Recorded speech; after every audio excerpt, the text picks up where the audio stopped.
Good evening from Boston. I'm Anderson Cooper. Tonight, the son of a Republican president, the widow of a Republican senator addressing the convention tonight. Makes you wonder what's up with the Democrats. 360 starts now. Kerry calls for action now on the 9/11 Commission's recommendations. But who's trying to muzzle opposition to the Iraq War at the convention? A picture's worth 1,000 words. So who came up with this one? Republican attack dogs pounce on a photo, and Democrats bite back with an embarrassing photo of their own. Tonight, the raw politics of pictures. Democrats say let Teresa be Teresa. But what's she gonna say tonight on the podium? We'll talk live with Vanessa Kerry about her stepmom, her politics, and her willingness to say what's really on her mind. Tonight, Teddy Kennedy goes prime time. His town, his night. But is the Kennedy clan still relevant to the party? And a 360 exclusive. Live one-on-one with U2's Bono, rock superstar turned political activist. But is this convention buying what he's selling?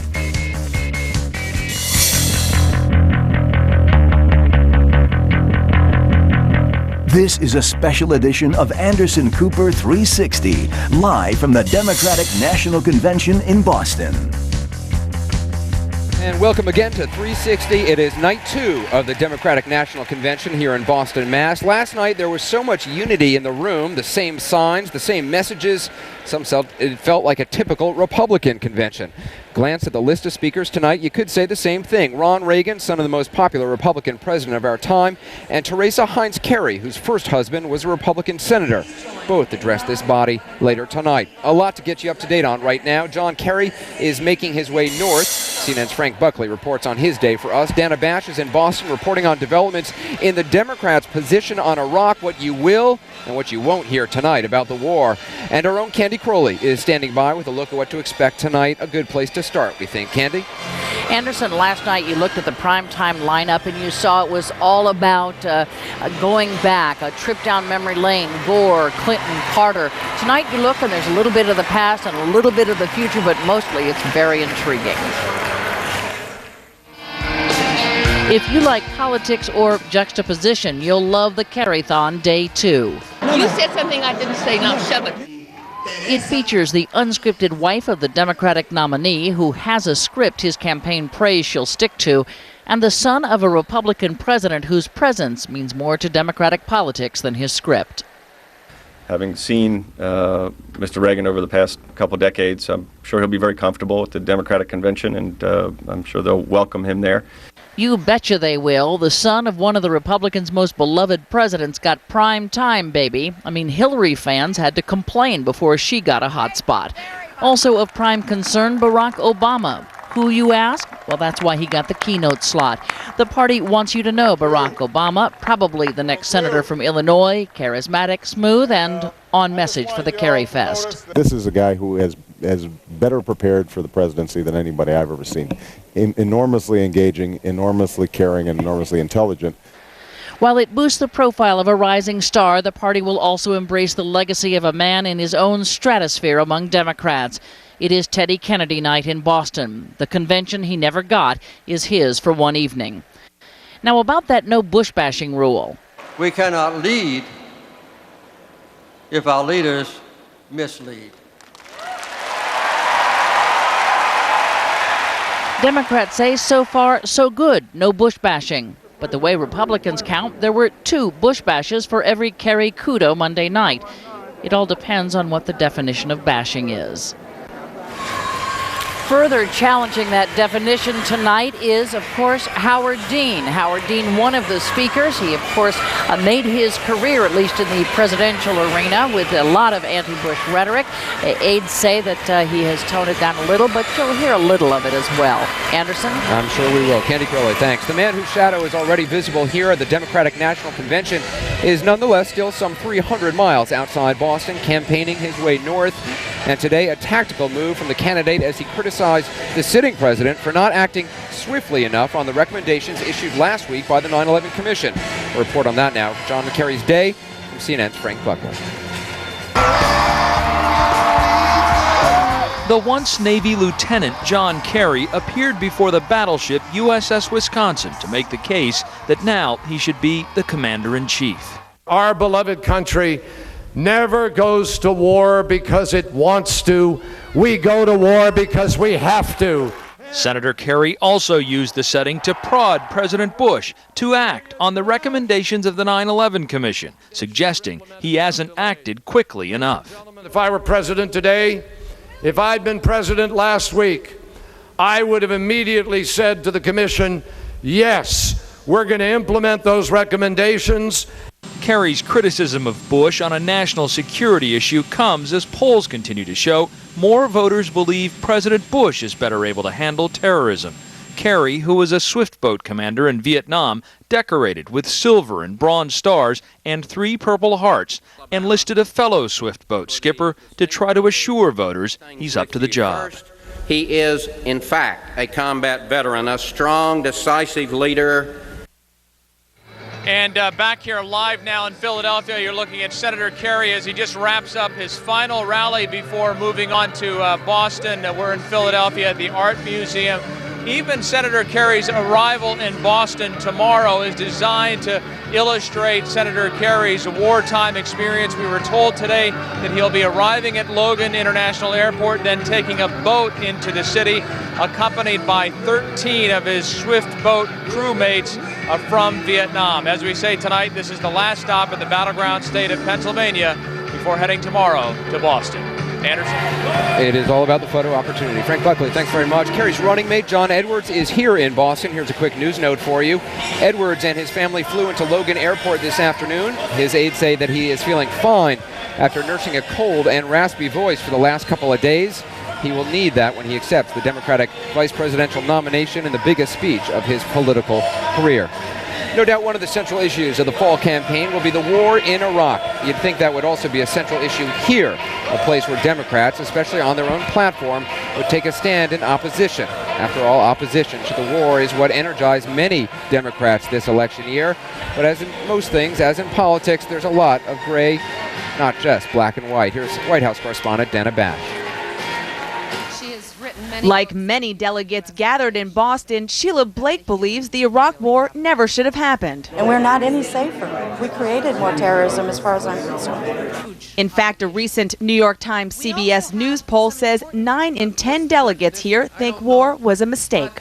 All those in favor say aye. Aye. But the Democrats' platform, the official party position, does not say war in Iraq was the wrong call. Instead, it reads, quote, people of goodwill disagree about whether America should have gone to war in Iraq. I myself would have stronger language as far as the platform goes. Party officials concede there was healthy debate when they hammered out language earlier this month, and it's not over. Because we went in with the right intentions, I believe. Unfortunately, now that we're there, we can't turn our back on the people who are over there. Not surprisingly, they settled largely on John Kerry's approach. Look for more international troops, train Iraqi forces, stabilize, don't withdraw. Platform also has to appeal to a broad constituency. It can't simply represent my views or any other individual's views. But the candidate that rallied the anti-war movement gave all this a shoulder shrug. This is the 7th convention I've been to. I've long learned that platforms don't mean anything. Republicans are trying to stoke what they call a split among Democrats. I think the platform, by the way, reflects the wisdom of George Bush's policy and approach. It doesn't reflect the feelings of the folks on that floor. And the unspoken challenge for Democrats here, of course, is that both senators on the ticket voted for the war. But the platform is quite tough on the president, accusing him of exaggerating the threat and underestimating what was needed to win the peace in Iraq. Anderson. Dan Bash, thanks very much. Live from the Fleet Center here in Boston. 360 next, Al Sharpton joins us live. Never afraid to speak his mind. Certainly hear what he has to say about the war in Iraq, John Kerry, and the Democrats who disagree.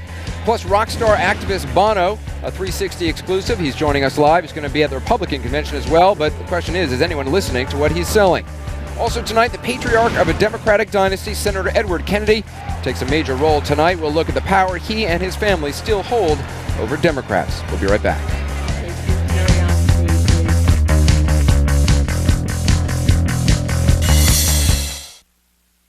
Anderson Cooper 360's coverage of the Democratic National Convention is brought to you by Bud Light. Fresh, smooth, real. Bud Light, it's all here. Come on, come on. The fact is, all light beers are low in carbs. This is for you and your crew, the ones that's true will always love you, no matter what you do. Choose on taste. Fresh, smooth, real. It's all here. Cholesterol. It comes grilled, fried, slow-cooked, and twice-baked. But did you know it also comes from Mom, Dad, Grandma Ethel, or Grandpa Sam? Your bad cholesterol doesn't just come from food. It's also produced naturally by your body, based on heredity. So, now you know, everyone's bad cholesterol comes from two sources, food and family. If you're having a hard time lowering your cholesterol, ask your doctor about the two sources of cholesterol. Hi. Oh, how sweet. Hope you're hungry. Yeah, I just finished working out, so. I've been reading up on this new raw food movement. I found a really great recipe. It's rich in enzymes. Awesome vibes. It hasn't been cooked yet, so it's like it's alive. Well, what do you think? Yellow Book, solving life's little problems. Yellow Book, not the other book. Call 1-800-YB-YELLOW. If you're thinking about refinancing your mortgage to lower your monthly payments or to cash out equity, call or click on to Ditech.com. Right now, Ditech is offering a $395 flat fee home loan with 0 points that may save you thousands of dollars in closing costs. Let Ditech take the mystery out of lender closing costs. Get the $395 flat fee home loan from Ditech.com. Just call 1-800-DITECH-1 or apply online at Ditech.com.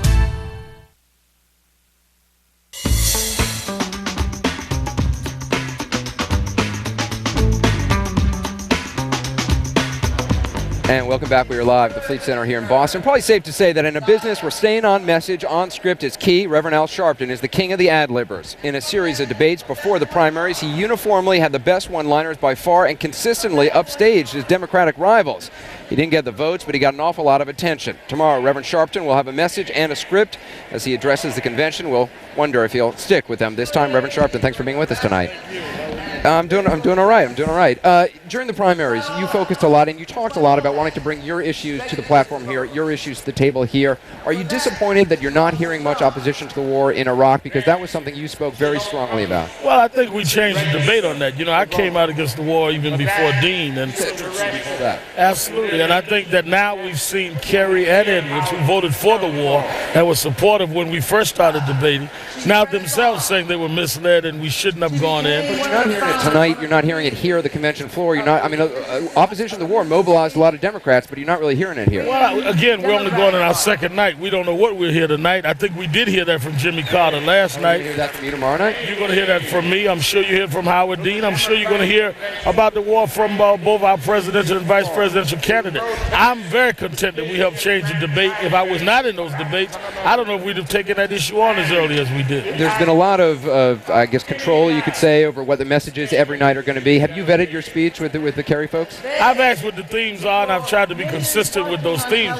No one has told me that I'm being edited or restrained, but I think that if you're part of trying to win, you want to be consistent with the message, and I intend to be consistent with that. Take to win here. We're told no Bush bashing.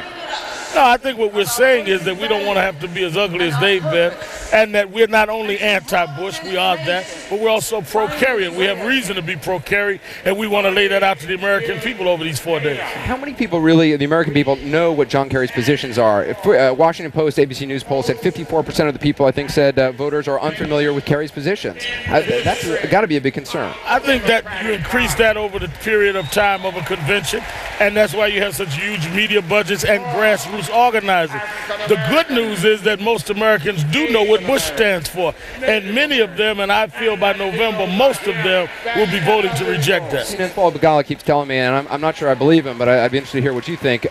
He keeps saying this is a referendum on the president, that it almost doesn't matter what John Kerry does, what John Kerry says. People are going to be going to the polls with the President Bush in mind, yes or no. You think that's true? Clearly, I think you cannot unseat an incumbent without it being a referendum on him. I happen to think John Kerry has a lot of pluses, but you clearly are talking about running against an incumbent. What was Bill Clinton? Bill Clinton was running against George Bush Sr., who he unseated because of people's dissatisfaction. I don't care how good the opposition is. If people are satisfied with the incumbent, they will not vote against them. So what does John Kerry have to do? Does he have to show himself to be tough on foreign policy, tough on security, that he can protect America better than President Bush? He has to make Americans secure that he can do what Bush did not do.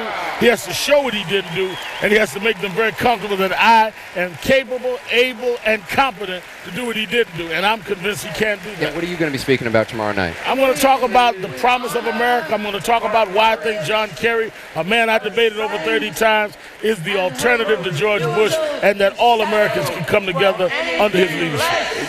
A lot of people say John Kerry's a great debater. You've gone against him. How do you think he'll stack up against President Bush? Oh, I don't even think it'll be a contest. Really? I will tell you this. I'll tell you like I would say if we were in boxing, don't go to get your popcorn. I think John Kerry will be very, very early show who is the superior debater. A lot of people, though, said that about George Bush against Ann Richards, and a lot of people said that he won those debates. Well, I think Bush was underestimated. I don't think John Kerry is going to underestimate him. I think John Kerry is very studious, and I think John Kerry has truth and righteousness on his side. It's going to be hard for Bush to defend weapons that weren't there and 3 million jobs that are lost. He's got a record that he's going to have to defend that in many ways are indefensible. Truth and righteousness on his side sounds like a reverend. Thanks very much, Reverend Get ready Sharpton. for tomorrow night. We'll be watching. All right. 360 next, defining John Kerry. The American people tell pollsters they're still largely in the dark about where he stands. We just said, can he get his message across? We'll take you left and right with Paul Begala and Tucker Carlson. Also tonight, 360 exclusive, Bono, rock star, political activist, joins us live. He's hitting Democratic and Republican conventions. Find out why this rock star is on a mission. And a little later, Vanessa Carey on her dad, on her stepmom, and the family's fight for the White House, live on 360.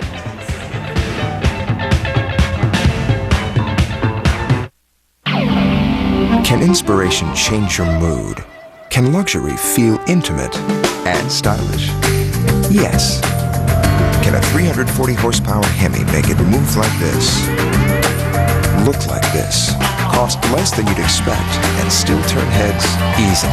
The totally new Chrysler 300. Chrysler, inspiration comes standard.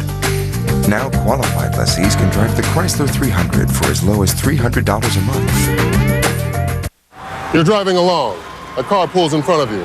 Another pulls alongside. When the guy up front stops short, you rear-end him, just like he wanted. It's called a swoop and squat. And fraud like this can add hundreds of dollars a year to your insurance bills. It's why Allstate has a dedicated fraud team to track down criminals. Fighting fraud helps keep your insurance affordable. That's Allstate stand. Are you in good hands? Once again, more Americans trust CNN than any other news organization. Another reason why CNN is the most trusted name in news. I've made some mistakes, like the meat smoker, the engine overhaul, and that satellite dish. How about now? No! But that's all behind me now. For one thing, we have Comcast digital cable. With Comcast, we get lots of choices in high def. Picture is unbelievable. I think that kind of makes up for all the other stuff. Honey? That was then. This is Comcast. Hi, I'm Liz Allison, host of Motoring Music City. Tune in each week to see all the great action from the Music City Motorplex, country music stars, and much more every Saturday morning on ESPN2 and every Wednesday evening on Comcast TV 75. Finding the right car takes work, but VHIX.com does the work for you. VHIX compares vehicles. VHIX compiles features and options. VHIX even finds the car you want at a dealer near you. VHIX.com, roadmap to the automotive world. CNN, America's campaign headquarters.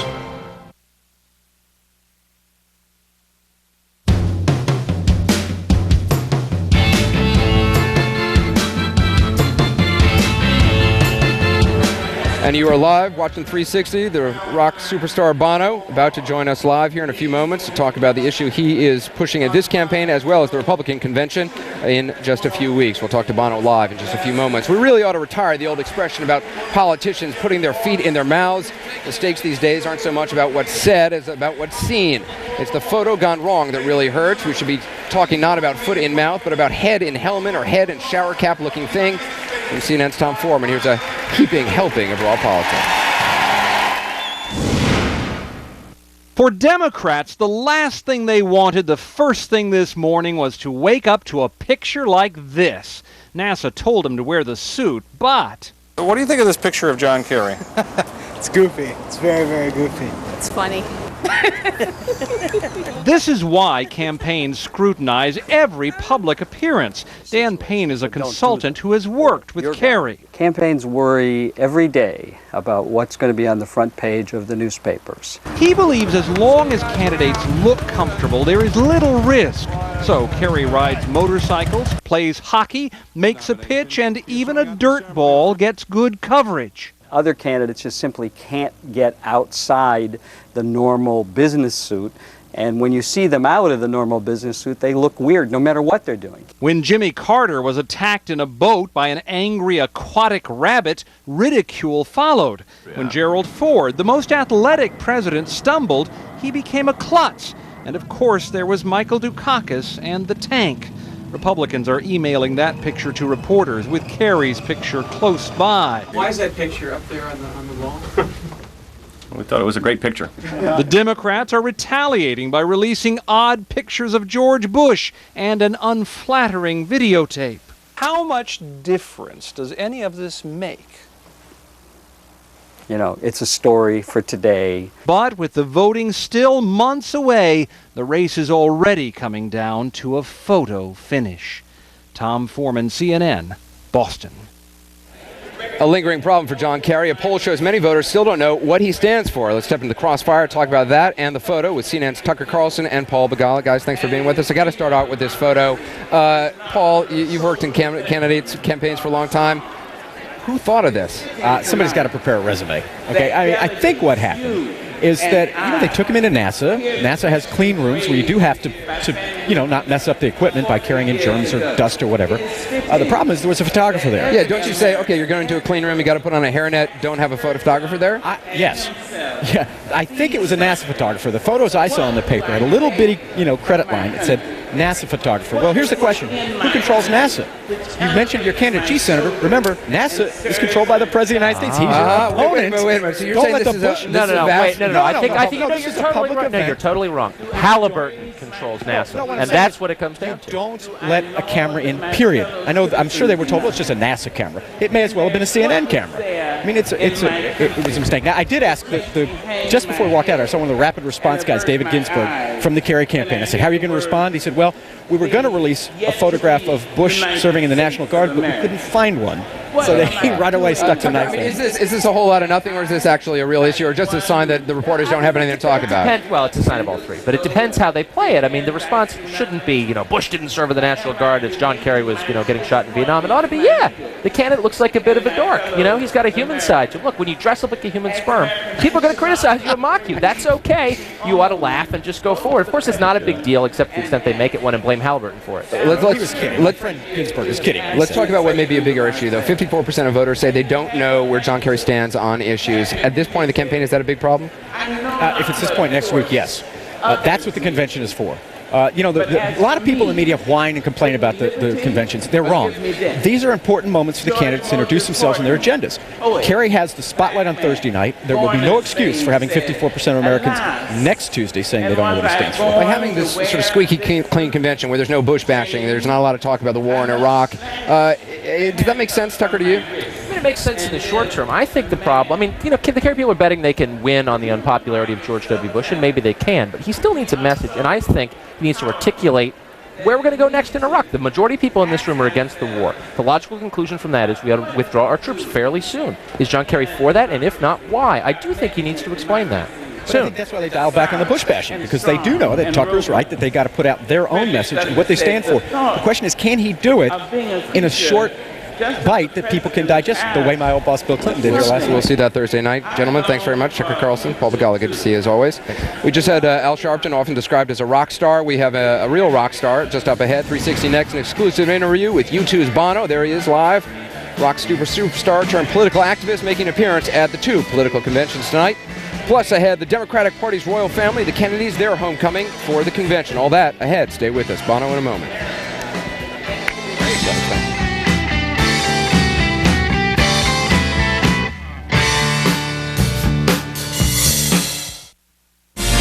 CNN's coverage of the Democratic National Convention is sponsored by Samsung.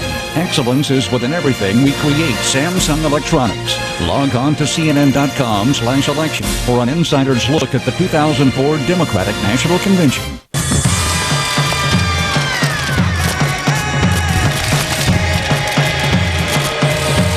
One look is all it takes. The Samsung LCD television with picture-enhancing DNIE technology. It's hard to take your eyes off it.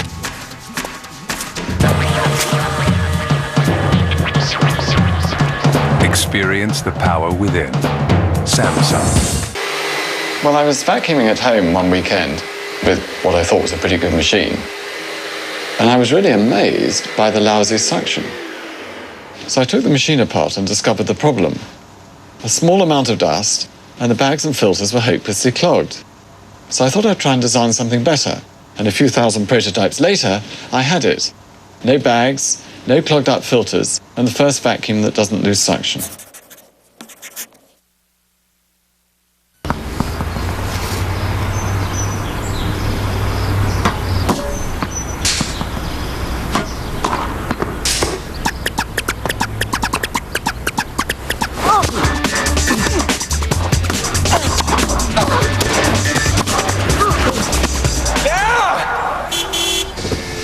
Hey, buddy, ready to go?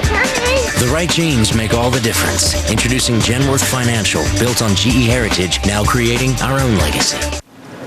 Hey, Dad, this computer would be perfect for school. Yeah, but this one would be a lot easier for you to, bring home every weekend. It's that time again, and Circuit City's the place for new school gear. Right now, save $250 on the ultimate dorm room notebook from HP with a widescreen display, AMD Athlon 64 processor, Windows XP Pro, and DVD burner. Just $1499.99 after mail-in rebates and instant savings. Only at Circuit City. Inventing new drugs is one of the hardest things you could do. That's why I love it. We started working on a new heart medicine in 1982. When we started, my son was in diapers. When we finished, he was in high school. But our drug has given millions of people a new chance at life. And the big chunk of the profits are going to fund this project down the hall. They're working on Alzheimer's. Drug research may seem expensive. I say it's worth every penny. It ain't rocket science. To me, it's a lot more important. GlaxoSmithKline. Today's medicines finance tomorrow's miracles. It's a beautiful day.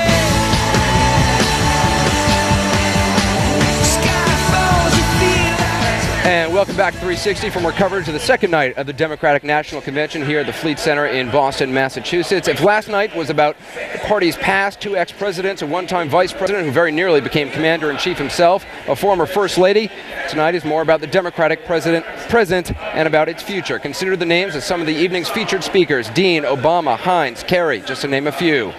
As lead singer of U2, Bono may be the biggest rock star on the planet. He's also a crusader in the war against AIDS. He has done an extraordinary amount of work on the issue. An estimated 38 million people, of course, are living with HIV, and every minute, 6 die from the disease. Bono calls AIDS the greatest challenge facing the world, a challenge he believes is being, well, ignored, you might say, at the Democratic and Republican conventions. That's why he is vowing to appear at both, as in his words, a, quote, nagging presence in sunglasses. True to form, Bono joins us now in sunglasses. Thanks for being with us. Not very shady, but it's good. It's good not to be shady here. You wrote that you wince when you think you're a rich Irish rock star, not even a rich American rock star, and you know that people wince when they hear sort of celebrities talking about issues. But even knowing that, you're still putting yourself out there talking about HIV/AIDS in Africa. Why? Bring John Kerry, bring John Edwards into our lives, into our country, into our White House. 6,500 Africans dying every day of a preventable, treatable disease. It's not a cause, it's an emergency. I mean, look, here we are. It's an incredible carnival here going on. Every constituency wants their box checked, they want their issue mentioned. But this isn't an issue. This is an emergency, and it's not a constituency either, because the people dying every day of this preventable treatable disease, they don't vote in America. And yet their lives will be shaped by the stuff that comes out of this convention here in Boston and the one in New York. What does it say about, about us, about the media, about politicians, that it takes a guy like you to get people to pay attention? I mean, frankly, just to criticize ourselves, we wouldn't be talking about HIV/AIDS in Africa if you weren't here tonight. What does that say about not only us, but about politicians? Because you're meeting, you're not just talking on the media about this, you're meeting behind the scenes with politicians around the world. People are interested. This is Kerry's week here, and I have to tell you, he's been really, really good on this. He's the best brief guy on this. Got brilliant people working on it. 1999, he reached out across the aisle to Senator Bill Frist, and they brought in the first global AIDS bill. He has a history here. I want him to be banging on about it more than he is. Yes, I do. President Bush has done some extraordinary stuff in the last 2 years on Africa and AIDS. I want it to move faster. Yes, I do. But I also have to give some credit. Well, it's interesting because you're in your commentaries you wrote an op-ed just recently. It was very well written. You're very nonpartisan. You're not throwing stones here at one party or the other. Why? Some people say, well, that might be more effective. No, it's not more effective. The people that I represent. I'm an Irish rock star. Gagging me is quite hard. Keeping my mouth shut is quite hard. But I do so because I'm working for people whose voices aren't heard here and whose face you don't see. And you're talking about Malawi before we came on. You've been there. I've seen people queuing up to die, 3 in a bed there, 2 on top, 1 underneath. These are the people I work for. And we need Congress to pass these bills. And Senator Kerry's got an amazing $30 billion pledge on AIDS. It's fantastic. But the real boss in America is Congress. So we have to get Congress going, and we're going to need both sides of Congress. That's why I have to work both sides of the aisle, and the smart people, including John Kerry, and know why I'm not going to be out carrying one of his placards. Do you think people care about this issue? You've been in Africa. I've spent a lot of time in Africa. I've been to those hospitals in Malawi where people are dying on plastic sheeting without even bed sheets, and the things you see are indescribable. Is it that people don't know about it, or they don't care? No, people. If people know, as Harry Truman said, give Americans the facts. Give Americans the facts, and they'll do the right thing. We're about to do the right thing. What we've got to do is dramatize it better. This is not a burden. This is an extraordinary opportunity for America and Europe to re-describe ourselves in very dangerous times, very nervous times. To the people in the South, the people who live on less than $1 a day below the equator, those other 2/3, nearly, was a third of the entire planet living less than $1 a day. We have a chance to re-describe ourselves to them by responding to the AIDS emergency and to the extreme poverty where it breeds. These AIDS drugs are great advertisements for us. I told President Bush, paint them red, white, and blue. I told John Kerry, paint them red, white, and blue. They're the best advertisements for America right now you're going to get. Because where they go, they're going to change lives, transform communities. I'm a little skeptical always of celebrities talking about issues and stuff, but your work is really extraordinary. You really are walking the walk, and I appreciate you joining us. I appreciate that. Thanks very much. Bono.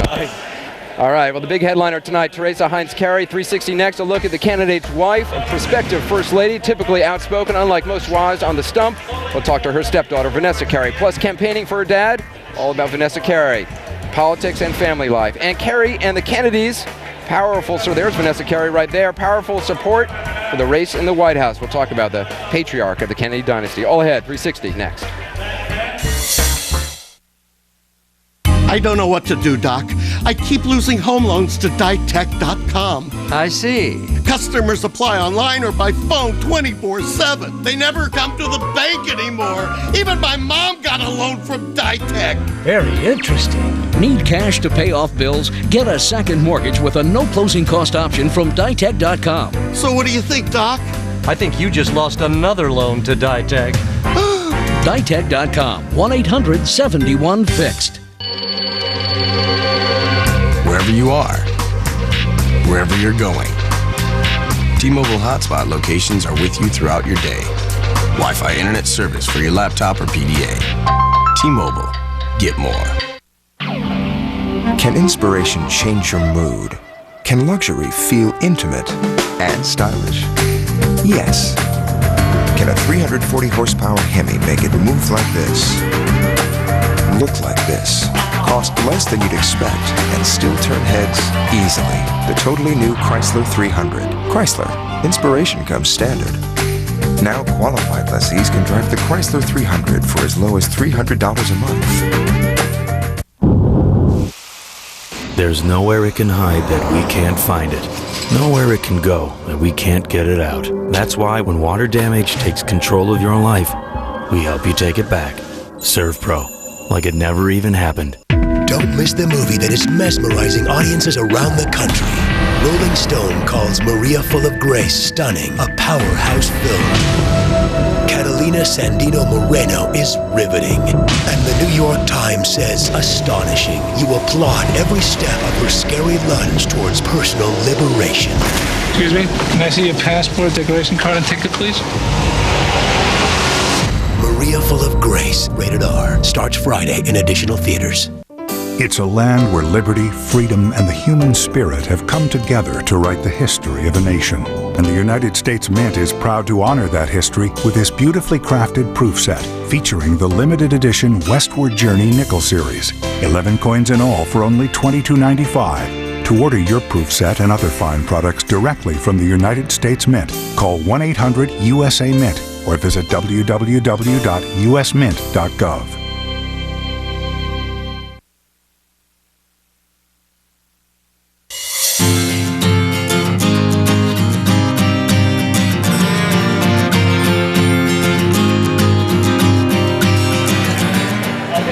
Well, Democratic Party insiders are weighing in on the convention tonight. John Kerry's political soulmates. A National Journal poll has found most insiders believe Kerry has more in common with Bill Clinton, who got 20 votes. In a distant second, Al Gore with 9 votes. Ted Kennedy followed with 5 votes, and there were 4 votes for none of the above. That's National Journal insiders poll. That brings us to today's buzz. What do you think?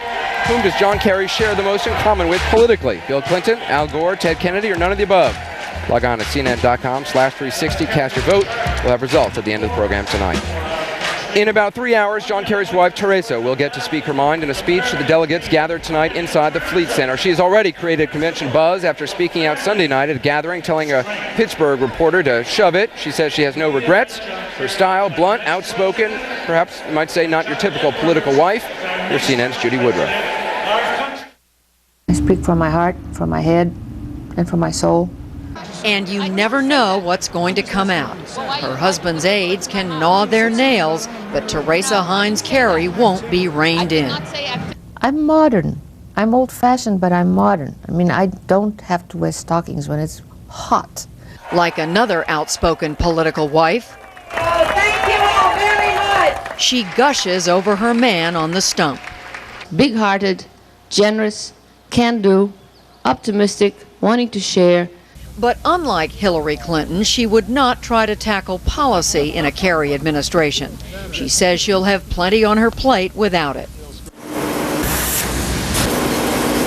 Like doling out the ketchup money, since inheriting a philanthropic empire after the death of her first husband, the late Senator John Heinz. I think my wife speaks her mind appropriately. John Kerry says his wife won't be restrained, and many find her candor refreshing.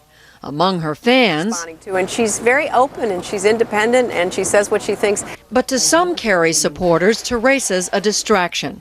Her Botox praising, cheating man maiming comments more damaging than endearing. They want to hear a little less from her. Thank you, my husband, for coming. To talk to you. Coming up next on 360, a family reunion for the Kennedys, and we're going to talk live to Vanessa Kerry in just a moment here on 360. We'll be right back.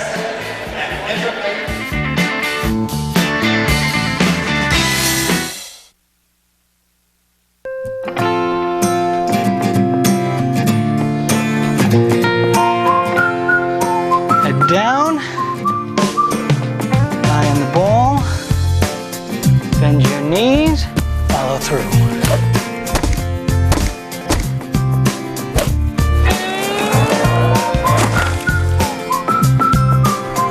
Yellow Book, solving life's little problems. Yellow Book, not the other book. Call 1-800-YB-YELLOW.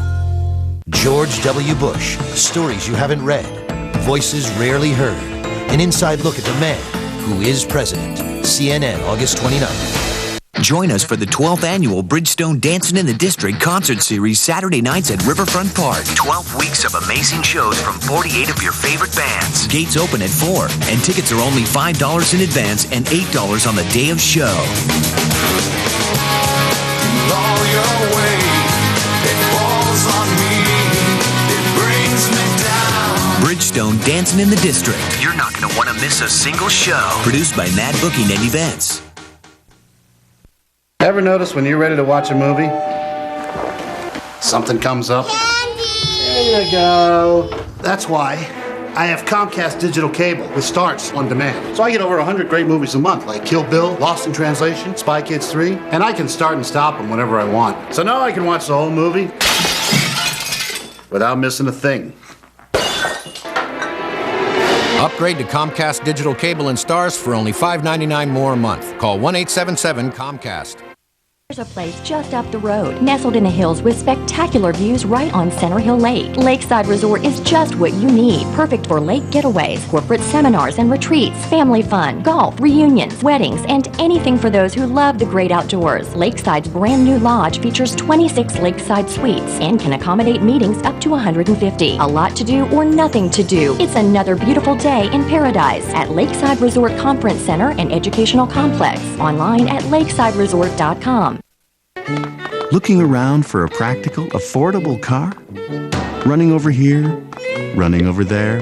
It would be a lot easier to go to VHIX.com. VHIX.com has everything you need to know. Models, packages, standard equipment, options, reviews, and prices all in one website. Making shopping for a practical car, well, a lot more practical.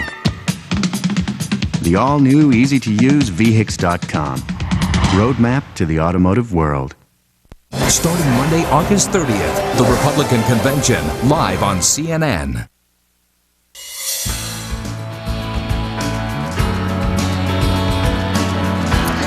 Yeah. Joining me now to talk more about Teresa Heinz Kerry and, of course, her dad's campaign, her stepdaughter, Vanessa Kerry. Thanks very much for being with us. Good to see you again. It's a pleasure to be here. Thank you. What do you think your stepmom's going to talk about? What are we going to hear from her tonight? You're going to hear a lot of things. You're going to hear, I think, sort of the common vision that she and my father share and why they were together. You're going to hear about my father from her perspective, and you're going to hear about why this election matters. There are a lot of reporters who say they love talking to your stepmom because they really never know what she's going to say, and that she really speaks her mind, which they say a lot of potential first ladies don't do. Has there ever been a time personally when she has spoken her mind to you that you kind of wish she hadn't? Actually, Teresa's always been a very wonderful listener, and she's given me great advice through the years. I have been so grateful for her thoughts, and frankly for her honesty. Do you think she gets a bad rap from some reporters? I mean, this focus on this thing that happened Sunday night, her telling somebody to shove it. Do you think is that just reporters with nothing else to report? I think yes, actually. I'm a little frustrated and saddened that we are trying to make this the controversy. We have much bigger issues we need to be talking about. We need to be talking about what's happening in our economy and the jobs that have been lost. We need to be talking about health care for all Americans. We need to be talking about investing in education in our kids, talking about making this country safer and more respected in the world. And that's what this convention is about. It's a celebration of American values. It's talking about making us stronger at home, safer, in the world, and more respected, and that's what we need to be focusing on. There's a Washington Post ABC News poll out that says some 54% of Americans say they don't really know where your dad stands on the issues. How big of a concern is that to you personally at this point? None. Welcome to the convention in Boston. That's what this is all about, you're saying. This is our introduction. This race is young, and people have busy lives, and people have a lot of things that they're focusing on. But tens of millions of dollars have been spent. I mean, more money than ever in a presidential history. And if at this point, 54% are saying they're kind of still not sure. I completely disagree. I'm sorry. No, I really think I think we're at the beginning, and that's what this convention is about. Is a real introduction. And as life settles down, we get past Labor Day, people are going to be paying. I think people are going to have more time to be able to focus. It's the summer still, it's just begun. But I think this is just the beginning, and I think people are going to love what they see. At the end of the week, what do you want? I mean, Paul Begala keeps saying, at the end of the week, Democrats have to have a one or two sentence description of who your dad is, what he's about. what do you want that 1 or 2 sentence description to be? Well, I have to be fair. I think we got to be careful that we don't nip everything down to 1 or 2 sentences. And sound bites. I think sound bites have gone down from up to 30 seconds down to 15 in the last few years. So that matters to me. Pathetic. But not in cable news, though. Cable, we let it go on forever. That the man has enormous integrity, that he is extremely passionate, he is responsible, and that he is a very decisive and strong leader who will make this country better and really, I think, speak to an optimism that will help this country rise to new heights. What has surprised you most? I mean, you've been on this campaign trail for a long time, and you've been in the trenches. What has surprised you most that you've learned that you maybe didn't anticipate? One thing that I've been, one thing I think I've learned is the amazing. It's more that I've seen things about my father get reinforced. I mean, I was never involved in politics. I saw my dad, had quiet conversations, and I had a chance to, have 11 p.m. phone conversations with him and really talk about what he was thinking and feeling. And I've gotten to see in his core how much he cares about what's happening and how much he wants to see every American have opportunity. And I want to see, I think that for me, I've seen him take that to a bigger level. And it's been a reaffirmation. And I think this country's beginning to see that. They're learning about him, and they're going to see it a lot more. We've now seen Jenna and Barbara Bush going on the campaign trail. You said you've been on the campaign trail. Chris Hines has been on the campaign trail. What do you think you bring to the campaign trail? What would the Kerry campaign not have if they didn't have you? I would not put words in the mouth of the Kerry campaign. Well, what do you add to? What do you bring to the table? For us to spend time together. We get to laugh. We get to have a good time. But I think we get to be another set of eyes and ears. We have a chance to move in a way that my dad maybe can't. We get to talk to a lot of extra people, and then we all gather together. We sit around a table, and we share what we've seen and heard. And I think that's important. Vanessa Kerry, it's always great to talk to you. Thanks for being with us. Have a great time this week. All right. Well, time now for the buzz. Earlier we asked you, whom does John Kerry share the most in common with politically? Bill Clinton, Al Gore, Ted Kennedy, or none of the above? More than 56,000 of you have voted. Majority say Ted Kennedy. He pulled in 35% of the vote, while 28% say none of the above. Certainly not a scientific poll, but it is your buzz, and we appreciate you voting. And finally tonight, taking sponsorship to the nth degree. Corporate underwriting is so common now that we really don't notice it anymore. Just take a look. This place, which replaced the old Boston Garden, ought to be called New Boston Garden. It isn't, though. It's called the Fleet Center instead, because Fleet paid a bundle for what are called naming rights. And why not? Lance Armstrong's got a sponsor. Sponsors pay for most of the television we watch. New York City is now talking about auctioning off naming rights to famous subway stops. It's the American way. So why not political parties? No question they could use the money. Fundraisers wouldn't have to turn our voters upside down every year to shake loose their pocket change, and we'd soon get used to it. Suppose the people you're looking at right now were members of, say, the Nike Democratic Party, or were Snapple or Xerox or Home Depot Democrats. Suppose in August in New York there's a gathering not just the plain old GOP, but of the GlaxoSmithKline GOP, or of the MRP, the Microsoft Republican Party. Viagra sponsors NASCAR races. Why not Fordocrats and Starbucklians? Never know. 360 next. Edward Kennedy, Howard Dean, Richard Gephardt, Ron Reagan, and Teresa Heinz Kerry step up to the podium. Special coverage of the Democratic National Convention. Back in a moment.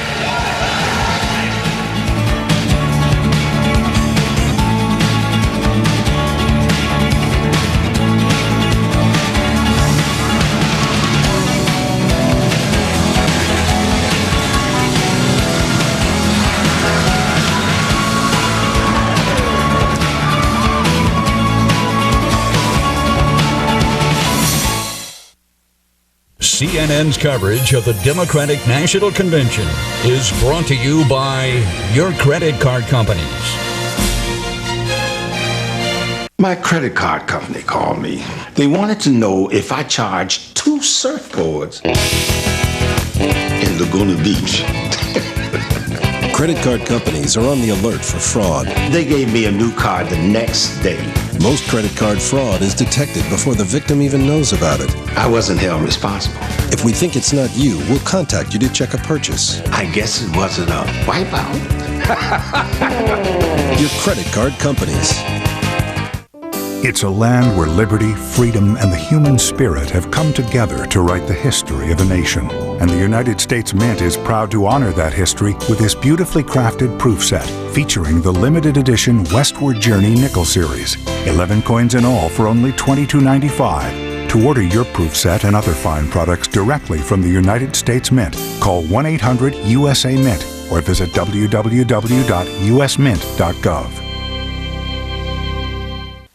Circuit City's the place to get your new DirecTV system. It's almost time for football, and right now from DirecTV, you'll get 4 free months of the Total Choice Premier with Local Channels package, a $360 value when you buy any DirecTV system and subscribe to 2004 NFL Sunday Ticket and the Total Choice Premier with Local Channels package. Don't miss a second of football this season. Come in for your new DirecTV system today at Circuit City.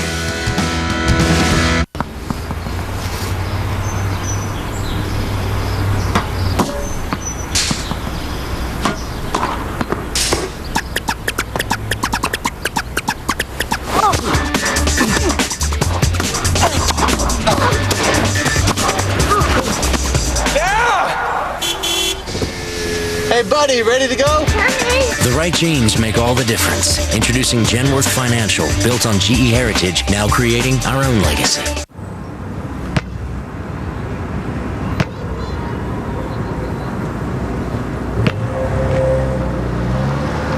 On June 4th, my big brother was sentenced to 7 years in prison for a gun crime.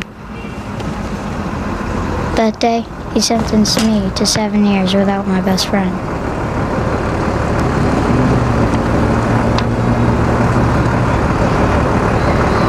When you commit a gun crime, your family pays the price. Closed captioning provided by Auric 8-pound upright vacuum. Looking for a lightweight vacuum that's really powerful? Try my Auric XL free for 30 days. Nothing gets by an Auric. Thanks for joining us on our special campaign coverage on 360. CNN's live coverage continues right now, however, with Wolf Blitzer, Judy Woodruff, and Jeff Greenfield standing by to take you through the next hours. Wolf? Thanks very much, Anderson. We'll see you back here tomorrow. Lots happening here at the Democratic National Convention at the Fleet Center in Boston. This is what we're standing by for tonight. The agenda full with Ted Kennedy, a major speech from him. That's coming up shortly. It will be followed by Howard Dean. He's going to be speaking, the former Democratic presidential candidate. And then the keynote address, a young star in the Democratic Party, Barack Obama. He's running for the Senate from Illinois. Ron Reagan will be speaking during the 10 o'clock hour, speaking about stem cell research. And then the wife of John Kerry, Teresa Heinz Kerry, she'll be speaking during that hour as well. We'll have musical performances here at the Fleet Center. A lot happening. This night only just beginning.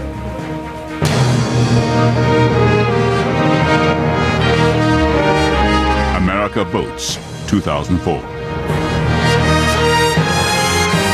This is CNN's live coverage of the Democratic National Convention.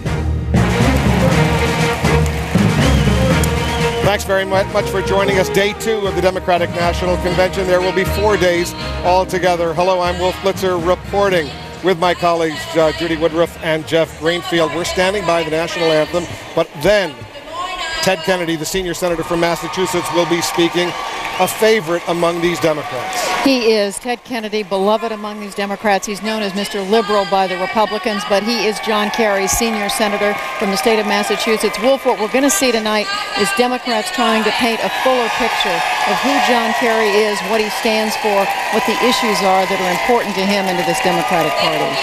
Wolf, I think we can say, like the strip in the old motels, that this convention has been sanitized for their protection, the protection of the Democrats.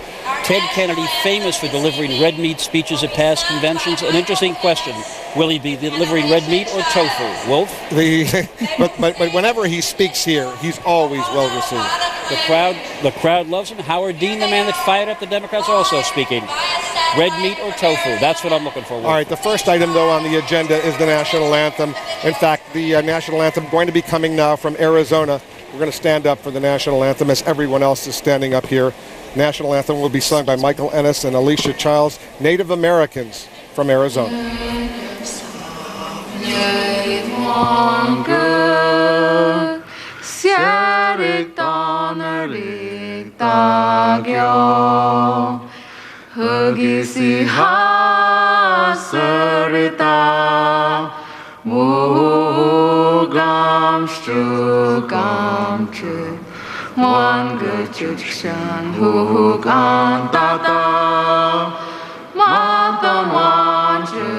ta chân một xin nhớ cơ trăm ngày chợt sẽ xa chú trong hoàng chủ một sẽ xuống mà ăn có cơ trên áo ta mang có cơ cho chờ cái chủ mang gia na gia tuan trôi ang hoa spiao ý đạo thực ấy hoa chân mơ ta ta hu hư giat ma gia áp tâm chớ sinh sớm mà chợt cha kỳ.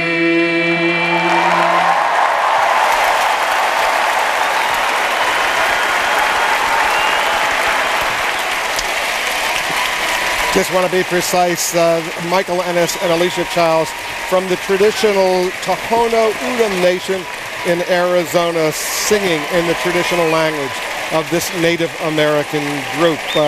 Jeff Greenfield, how many times have you heard the national anthem sung, and I hope I'm pronouncing it right, Tohono O'odham?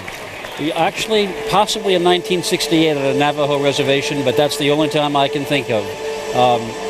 You can see already what the Democratic Party is doing. The coat of many colors, all united behind the theme of patriotism.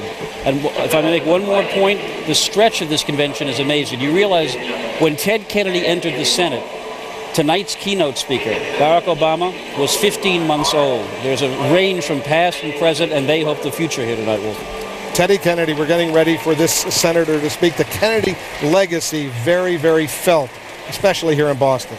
There's no legacy in this country, really, Wolf, unless maybe it's the Bush family legacy, like the Kennedy legacy. A former president shot down, lost his life at the very height of his career. A brother, Bobby Kennedy, assassinated 5 years later. Teddy Kennedy went on to carry the torch. But what Teddy Kennedy has really become is one of the most one of the senators in this country most celebrated for being able to get work done in the United States. How important was Senator Kennedy, Jeff, in getting the nomination for John Kerry? Critical. He gave John Kerry at a critical part in this campaign his chief of staff, Mary Beth Kale, his campaign manager, who turned the campaign around. In Iowa, where Democrats are very liberal, Ted Kennedy worked tirelessly on his behalf. And what's interesting about that was there were periods in the past when JFK, John Forbes Kerry, and EMK, Ted Kennedy, were not the best of colleagues. Those bumps cleared up about 10 years ago, and I think without Ted Kennedy, John Kerry wouldn't be here tonight. And remember also, if you're talking about legacy, the first convention Ted Kennedy addressed that I remember was 1968, paying tribute to his fallen brother. The other side of that legacy, we also know it's 35 years almost to the day that Ted Kennedy had to go on TV and explain Chappaquiddick to the people of Massachusetts, which probably kept him from the White House. All right, let's go to the Massachusetts delegation. Our correspondent John King is there. You've spent a lot of time covering Senator Kennedy. This is going to be an important speech for him, John. An important speech for Senator Kennedy, Wolf, an important night for the Massachusetts delegation. They get to double dip, if you will. Tonight they hear from their senior senator as they prepare to nominate their junior senator for president. As Jeff just noted, Senator Kennedy, once a candidate for president, one had aspirations for the White House, now a critical advisor, if you will, to the Kerry campaign. Senator Kennedy says he will play any role as possible in the fall campaign. Remember, months ago, he angered many Democrats, worked with President Bush on education, worked for a while with President Bush on Medicare. Some of his fellow liberals did not like that. Senator Kennedy has no apologies, but he does say he has a sour taste, if you will, for that experience. He says he will now work vigorously to defeat President Bush. And we should also note Senator Kennedy, of course, one of the prominent liberals, perhaps the premier liberal now in the party, rivaled maybe by Senator Hillary Rodham Clinton right now. It was 24 years ago. He gave his own famous speech to the Democratic National Convention in which he said his hopes for the presidencies had passed. He had failed to wrestle the nomination from President Carter in 1980. The dream will never die was the ending line, the closing line of Senator Kennedy's speech back then, 24 years ago. So the Massachusetts delegation will be roused tonight. And again, look for Senator Kennedy to play a very prominent role in the fall campaign, and look for the Bush campaign to try to make him an issue as well. The joke in the Bush campaign is that Senator Kennedy is the conservative senator from Massachusetts, and that John Kerry is even more liberal. And Judy, there is some truth to that. If you take a look at the National Journal, in their rankings, they do have Senator Kerry more liberal than Senator Kennedy. That's right. They have not always agreed. In fact, Wolf, most famously, they disagreed over the war in Iraq. John Kerry voted with George W. Bush to authorize the use of force in Iraq. Senator Ted Kennedy argued vigorously against it. In fact, he disagreed with his own son, the congressman from the state of Rhode Island. But John Kerry and Ted Kennedy over the years have pretty much agreed on the larger issues of the day. They have parted ways at some points, but I think Iraq is emblematic of the fact that these are not two liberals who see eye to eye. Jeff, he's an asset in the Democratic Party among the base, but a liability potentially nationally. He is certainly not the voice of centrist moderate Democrats. He is the last liberal lion. He's been in the Senate longer than anyone except Robert Byrd, I believe. He's also the fellow who in 1988 gave that speech attacking the first George Bush, the famous "Where was George" speech.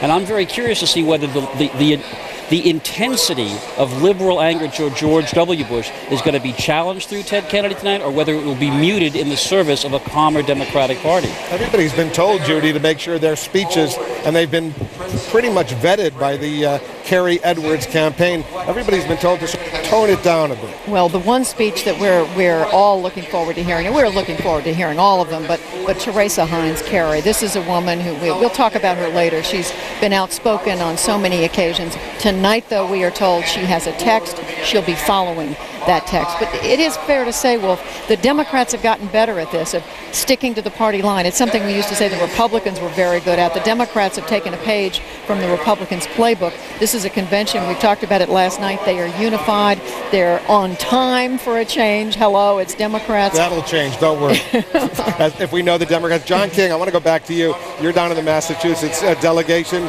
Give us a little flavor there. Well, Wolf, the late Speaker Tip O'Neill used to say all politics is local. There were no placards on the floor last night when the former Vice President Al Gore spoke. He was the nominee just 4 years ago. No placards spread out across the floor when the former President of the United States, Bill Clinton, spoke. He, of course, a very popular figure of the party.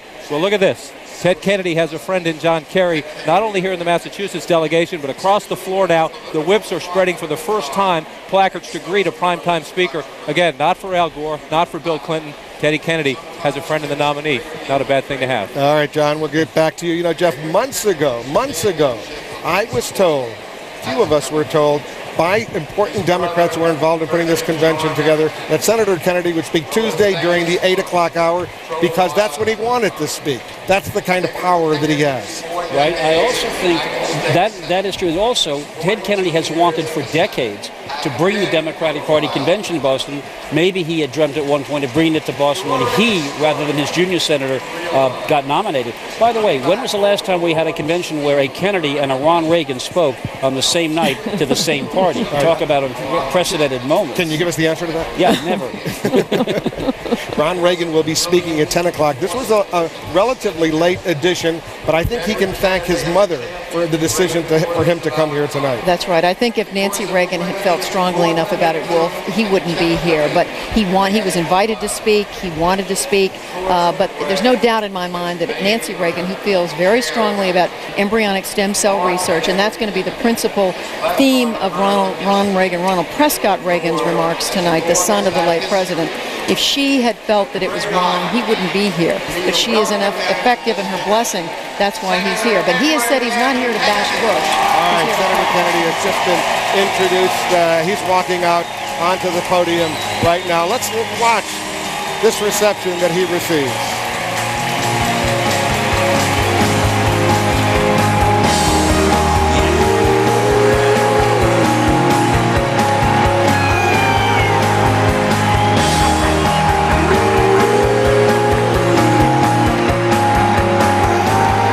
Thank you, Bob Caro.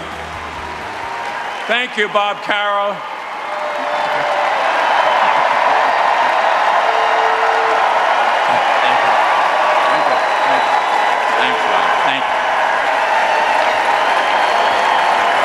Thank you, Bob Caro, for that generous introduction. Thank you very much.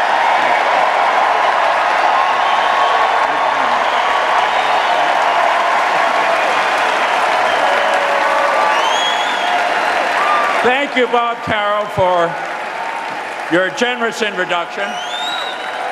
And with the continuing support of the people of Massachusetts, I intend to stay in this job until I get the hang of it. To my fellow delegates and my fellow Democrats, I've waited a very, very long time to say this. Welcome to my hometown. Welcome to my hometown.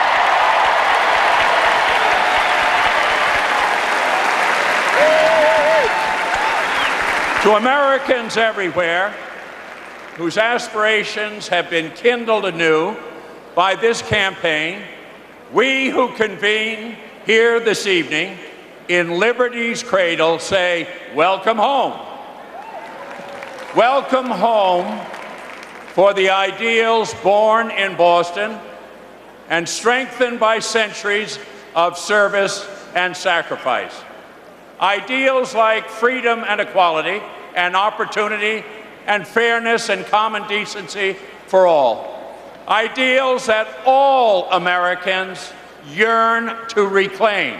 And make no mistake, come November, reclaim them we shall by making John Kerry President of the United States.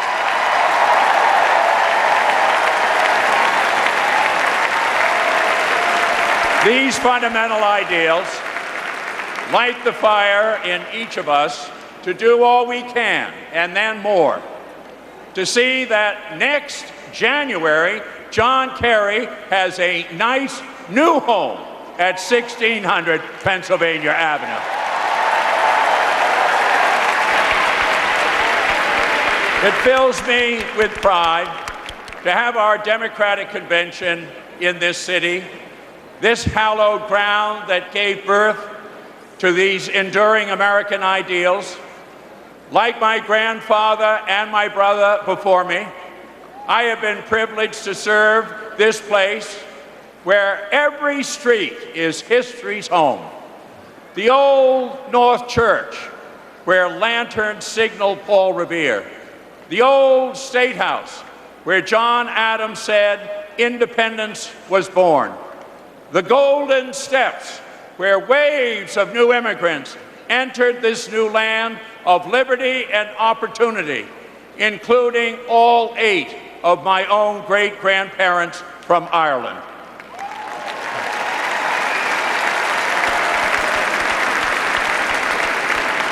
Here in New England, we love our history, and like all Americans, we learn from it. We breathe it deep because it sustains us, it guides us, it inspires us. It was no accident that Massachusetts was founded as a commonwealth, a place where authority begins not to a single ruler, but to the people themselves, joined together for the common good. The old system was based on inequality. Loyalty was demanded, never earned. Leaders ruled by fear, by force, by special favors for the few. Under the old unequal system, the quality of your connections mattered more than the content of your character. Your voices were not heard. Your concerns did not matter. Your votes did not count. The colonists knew they could do better, just as we know we can do better today, but only if we all work together.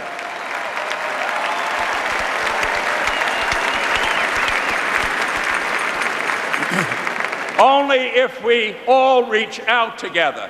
Only if we all come together for the common good. Now it is for us, the patriots of this new century, to do that, to shape our own better future and make it worthy of our past, to choose a leader worthy of our country, and that leader is John Kerry.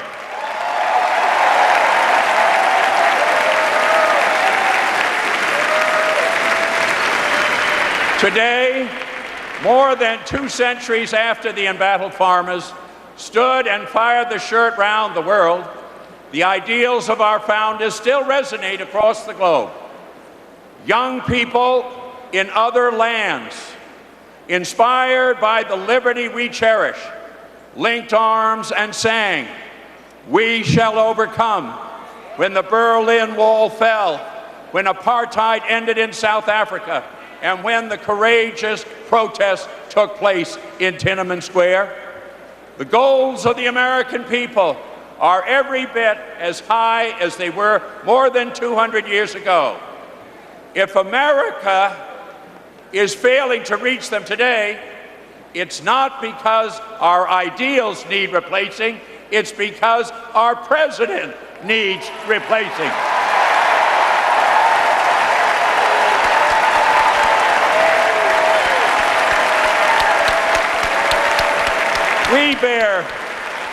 We bear no ill will. We bear no ill will towards our opponents. In fact, we'd be happy to have them over for a polite little tea party. I know just the place, right down the road in Boston Harbor.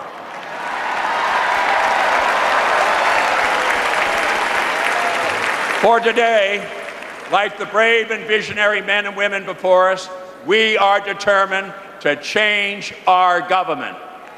I've served for many years in the Senate and have seen many elections, but there have been none more urgent and more important than this one. Never before have I seen a contrast so sharp or consequences so profound as in the choice we will make for president in 2004.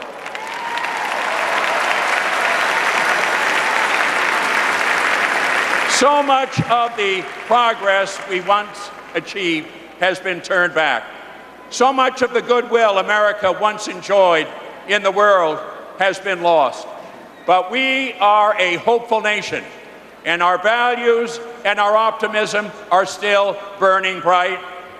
Those same values and optimism are what brought our forebears across a harsh ocean and sustained them through many brutal winters, that inspired patriots from John Adams to John Kennedy to John Kerry.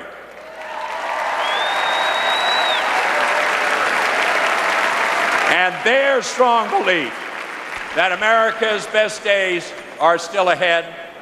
There's a reason why this land was called the American experiment.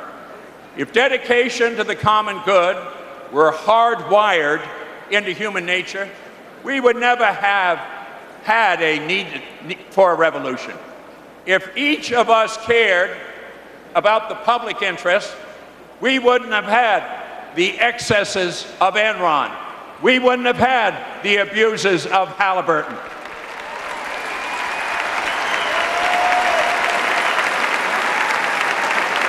And Vice President Cheney would be retired to an undisclosed location.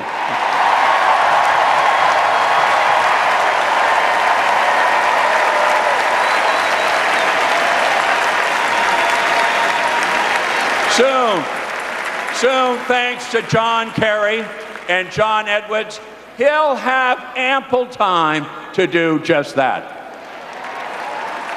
Our country demands a great deal from us, and we rightfully demand a great deal from our leaders. America is a compact, a bargain, a contract. It says that all of us are connected. Our fates are intertwined.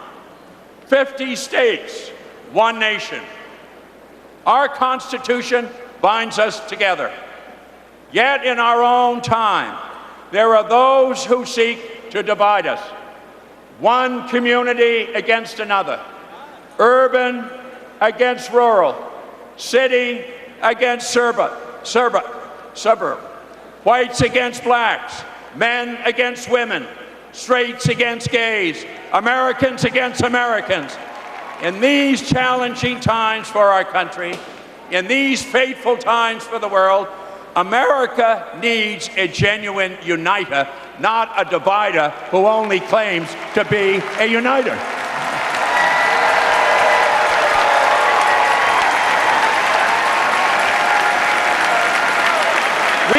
have seen how they rule.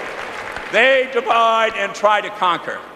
They know the power of the people is weakened when our house is divided. They believe they can't win unless the rest of us lose. We reject that shameful view. The Democratic Party has a different idea. We believe that all of us can win. We believe we are one nation, under God, indivisible, with liberty and justice for all.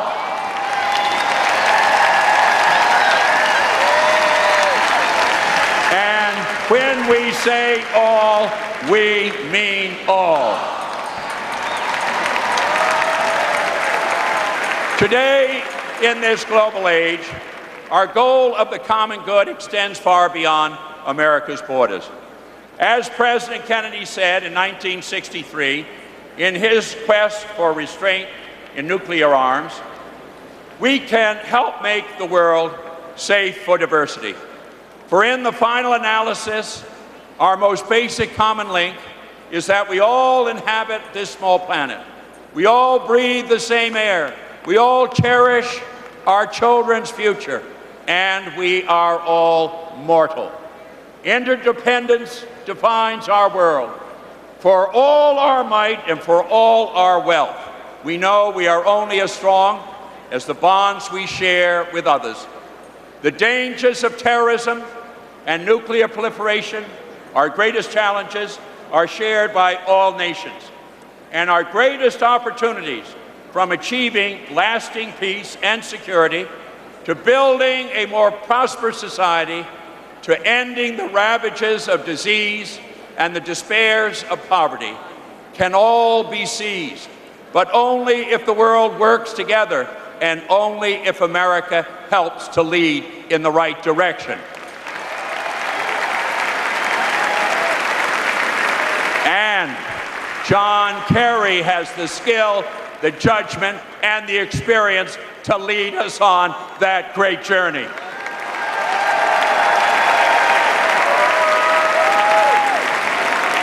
The eyes of the world were on us, and the hearts of the world were with us after September 11th, until this administration broke that trust. We should have honored, not ignored, the pledges that we made.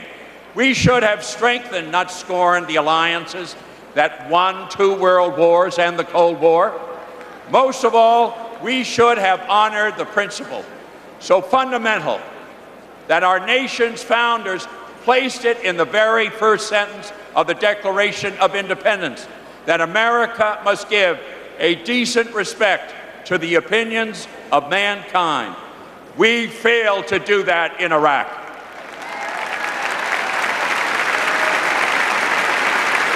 And more than 900 of our servicemen and women have already paid the ultimate price. Nearly 6,000 have been wounded in this misguided war. The administration has alienated longtime allies. Instead of making America more secure, they have made us less so. They have made it harder to win the real war on terrorism and the war against Al-Qaeda.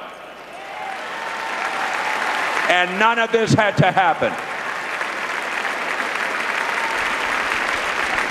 How could any president have possibly squandered the enormous goodwill that flowed to America from across the world after September 11th? Most of the world still knows what we can be, but only we can be. And they want us to be that nation again. America must be a light to the world, and under John Kerry and John Edwards, that's what America will be.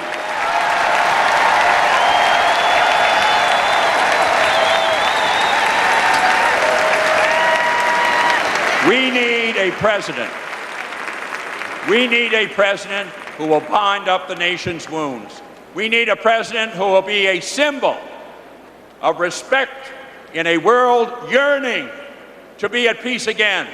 We need John Kerry as our president. Time and again in America's history, we as Democrats have offered new hope of a stronger, fairer, more prosperous future for all our people. A society that feeds the hungry, shelters the homeless, cares for the sick, so that none must walk alone. And when the elderly face poverty and sickness that threaten their golden years, we created Social Security and Medicare. And when the voices of many citizens went unheard and their lives were blighted by bigotry, we fought for equality and justice and for civil rights and voting rights and rights for women and for the cause of Americans with disabilities. We fought for those. And when higher education was beyond the reach of veterans returning home from the war, we created the GI Bill of Rights, and we have continued ever since to make college more affordable for millions more Americans. And when men and women needed protection in the workplace, we demanded safe conditions for their jobs. We insisted on the right to higher pay for working overtime, and we guaranteed the right to form a union.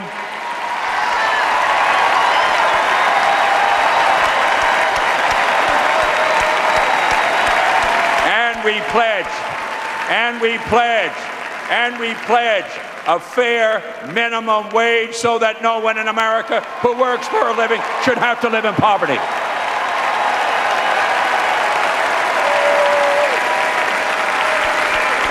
Only leaders who know this history and abide by the ideals that shaped it deserve to be trusted with our nation's future. Sometimes in recent years, they have fooled us with their rhetoric, but we will not let them fool us twice. In the White House, inscribed on a plaque above the fireplace in the state dining room, is a prayer, a simple but powerful prayer of John Adams, the first president to live in that great house. It reads, "I pray heaven to bestow the best of blessings on this house and all that shall hereafter inhabit it. May none but the honest and wise ever rule under this roof." In November, we will make those words ring true again.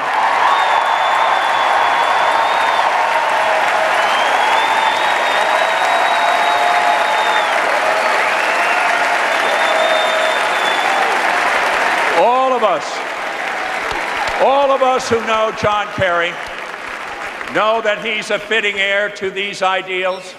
I've known John Kerry for 3 decades. I've known him as a soldier, as a peacemaker, as a prosecutor, as a senator, and as a friend. And in every role, he has shown his strengths. He was the right man for every tough task, and he is the right leader for this time in our history.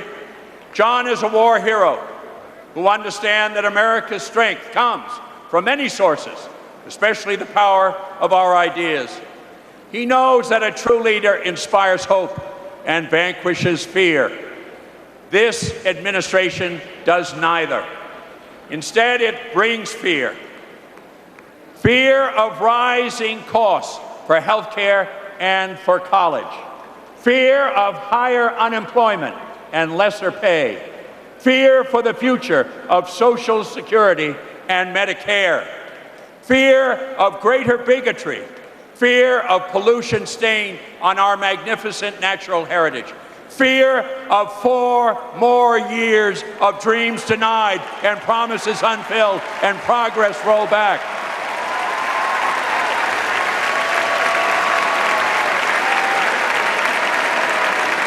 In the depths of the Depression, Franklin Roosevelt inspired the nation when he said, "The only thing we have to fear is fear itself." Today we say, the only thing we have to fear is 4 more years of George Bush.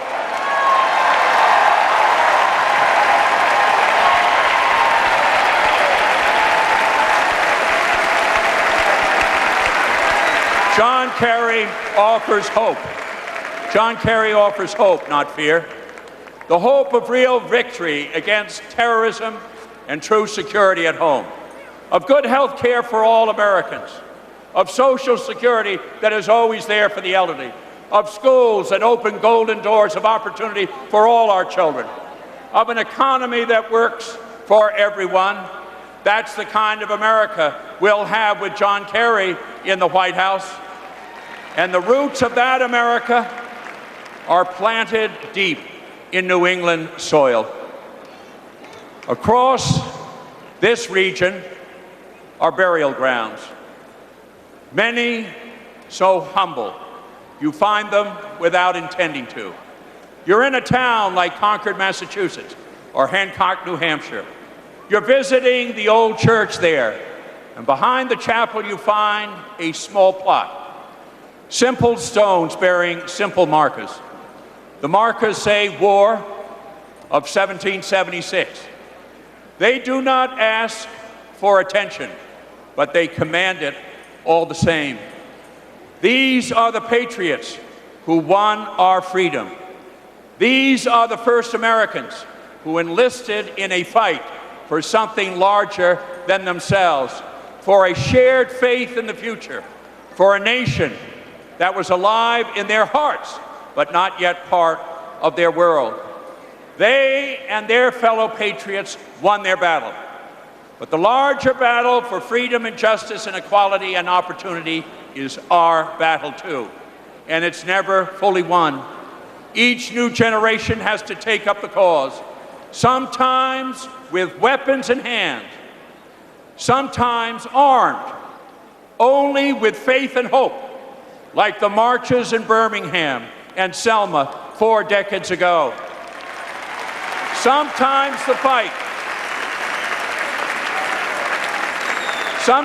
the fight is waged in Congress or the courts, sometimes on foreign shores, like the battle that called one of my brothers to war in the Pacific and another to die in Europe. Now it is our turn to take up the cause. Our struggle is not with some monarch named George who inherited the crown, although it often seems that way. Our struggle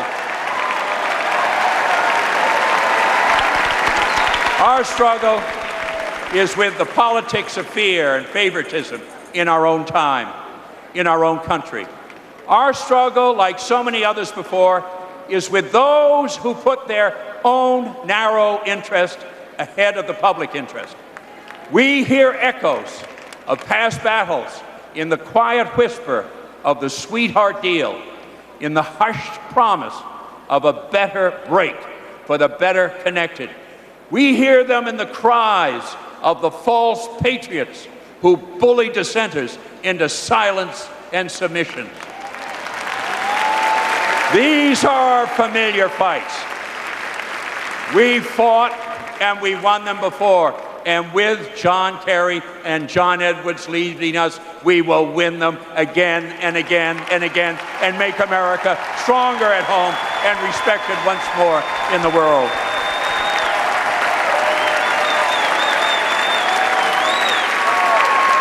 For centuries, kings ruled by what they claimed was divine right. They could not be questioned. They could not be challenged. The people's fate was not their own. But today, because of the surpassing wisdom of our founders, the constant courage of the patriots of the past, and the shared sacrifice of generations of Americans who kept the faith, the power of America still rests securely in citizens' hands. In our hands. True to our highest and noblest ideals, we intend to use that power.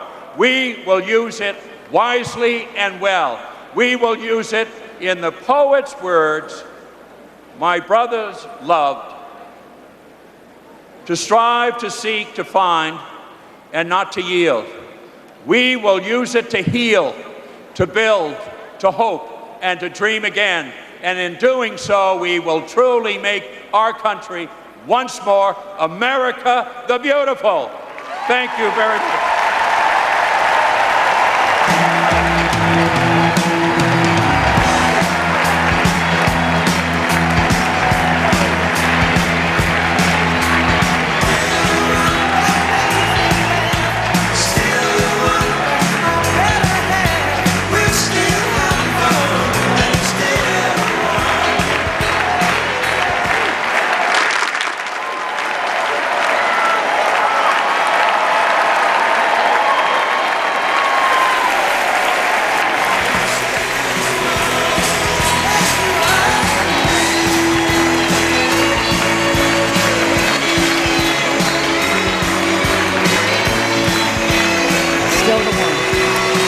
Senator Edward Kennedy of Massachusetts giving some red meat to these Democratic delegates who have come to the Fleet Center here in Boston. The Kennedy clan up on the stage right now celebrating this 24-minute speech by the senior senator from Massachusetts. He said, among other things, Judy, we say the only thing we have to fear is 4 more years of George Bush. That's precisely what the people in this building wanted to hear. Well, make no mistake about it, he quoted poetry, he cited John Adams' lines in the White House. This was tough language against this president. He talked about fear. He talked about they fooled us with their rhetoric, but we won't let them fool us again. He said, we want a president who is going to be honest and wise, suggesting this president is not honest and not wise. Time and again, he pushed in the, I won't say it was a sword, but it was a scalpel. I think he did the job. It was about one of the toughest speeches so far at this convention, Jeff. Among other things, he also said Vice President Cheney would be retired to an undisclosed location if the Republicans lose. You guys are in a different environment. I remember when Ted Kennedy let it rip. I'd say this was about 2 ounces of red meat and 10 ounces of tofu. He had to give them something to cheer about because these delegates are waiting to be able to vent their feelings. But compared to the Kennedy speeches of old... and compared to what we heard last night. It's the first time George Bush's name has been mentioned prominently by anyone. I agree, that's the job Ted Kennedy had. And you'll notice the band was playing Still the One. This is a man who stretches back decades, but I guess I'm an old-fashioned retired speechwriter, but for me, if this was the toughest speech we hear tonight, it's going to be a very gentle convention. All right, let's bring in our senior political analyst, Bill Schneider. You watched the speech, you listened carefully. It was relatively speaking tough for this convention. Yeah, it was. But let me point something out to you. Did you see or did you notice who was in the stands? One of the honored guests at this convention is Maria Shriver. She is a Kennedy. She will also be an honored guest at the Republican convention next month because her husband is the governor of California, a Republican who will address the Republican convention, Governor Arnold Schwarzenegger. She's one of the few people who's going to be an honored guest at the Democratic and the Republican convention. So if Ronald Reagan is going to speak to this convention, Arnold Schwarzenegger, with ties to the Kennedys, will address the Republicans. We saw Maria Shriver sitting here with her mother, Eunice Shriver. Maria Shriver, a well-known Democrat, even though her husband, the governor of California, a well-known Republican. CNN's Aaron Brown is watching and listening as well. Aaron? Well, first of all, there's seen enough Kennedys in the room to make up a small states delegation. Carlos Watson, one of our political analysts, is with us here in New York. It occurs to me that we see it is a different speech you watch on television than you hear in the hall itself. Very much so. And what I thought was interesting about this speech was that there weren't the kind of sound bites that you got out of Al Gore's speech. I don't think you'll see sound bites from this speech on the 11 o'clock news in Iowa and Florida and other places. Was this a speech designed to persuade independents or moderate Republicans in Iowa and Minnesota and Oregon, or was this a speech for Democrats to inspire Democrats? I think it was a speech within the hall, but there were two things he raised, Aaron, that I think you'll hear more about later on in the campaign.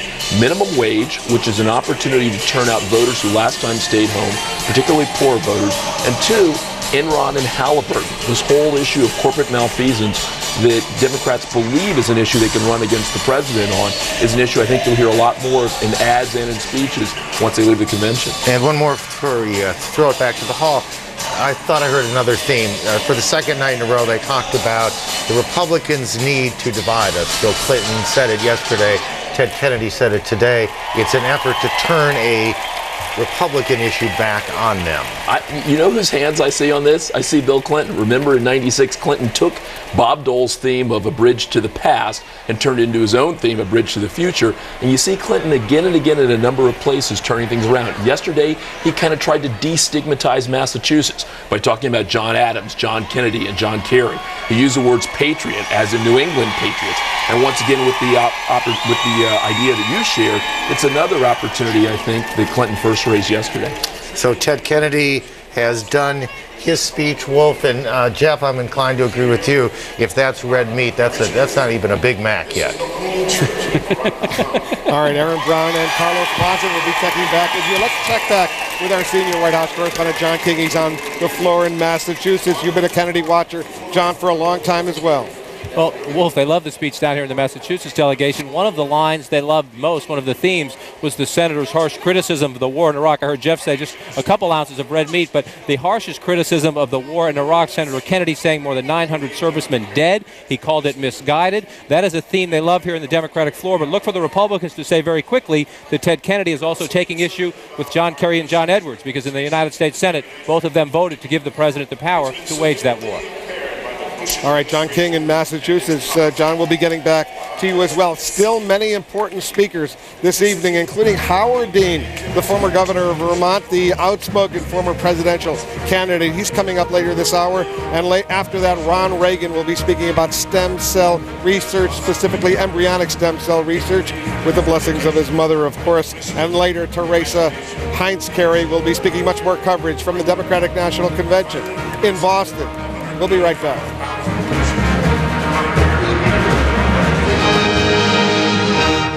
The 1960 Democratic Convention, the first in Los Angeles, was one of the most suspenseful. John F. Kennedy won on the first ballot, but it took Wyoming, the last state, to put him over the top. Kennedy went on to choose Lyndon Johnson, his chief rival for vice president, and win in the fall.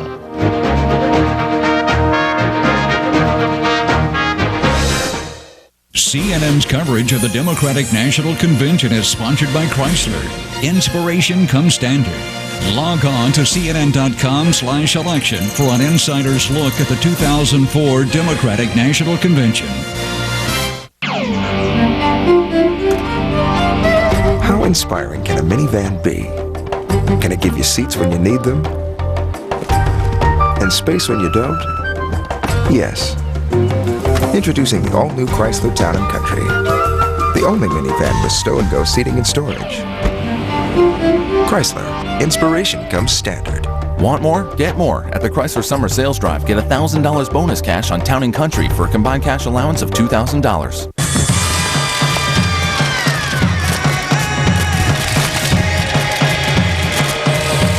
One look is all it takes.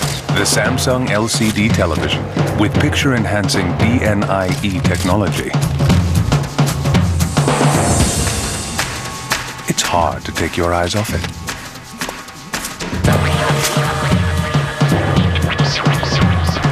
Experience the power within. Samsung. Very nice. Like all light beers, it's low in carbs. Unlike any other light beer, it's got the great taste of Bud Light. What we have here is a failure to compromise. Fresh, smooth, real. It's all here. I think other people look at my success in a way that they said, man, how'd you do it? If you want the opportunity to move up in this organization, it's there for you. From loading trucks to now being the director of operations of 10 Sam's Clubs. I've been able to do things in my life and have things in my life that I didn't think were possible. I kind of think Walmart and Sam's Club will give you the opportunity to better your lifestyle. That's what it's about. You have a good job, a good family, a good life, and life's good. My name is Steven. I've been with Sam's Club for 15 years. Need cash? Don't charge it on your credit cards. Get a home equity loan with a no closing cost option from Ditech.com. Use the cash to consolidate bills and lower your monthly payments. Ditech.com. Apply online or call 1-800-DITECH-1.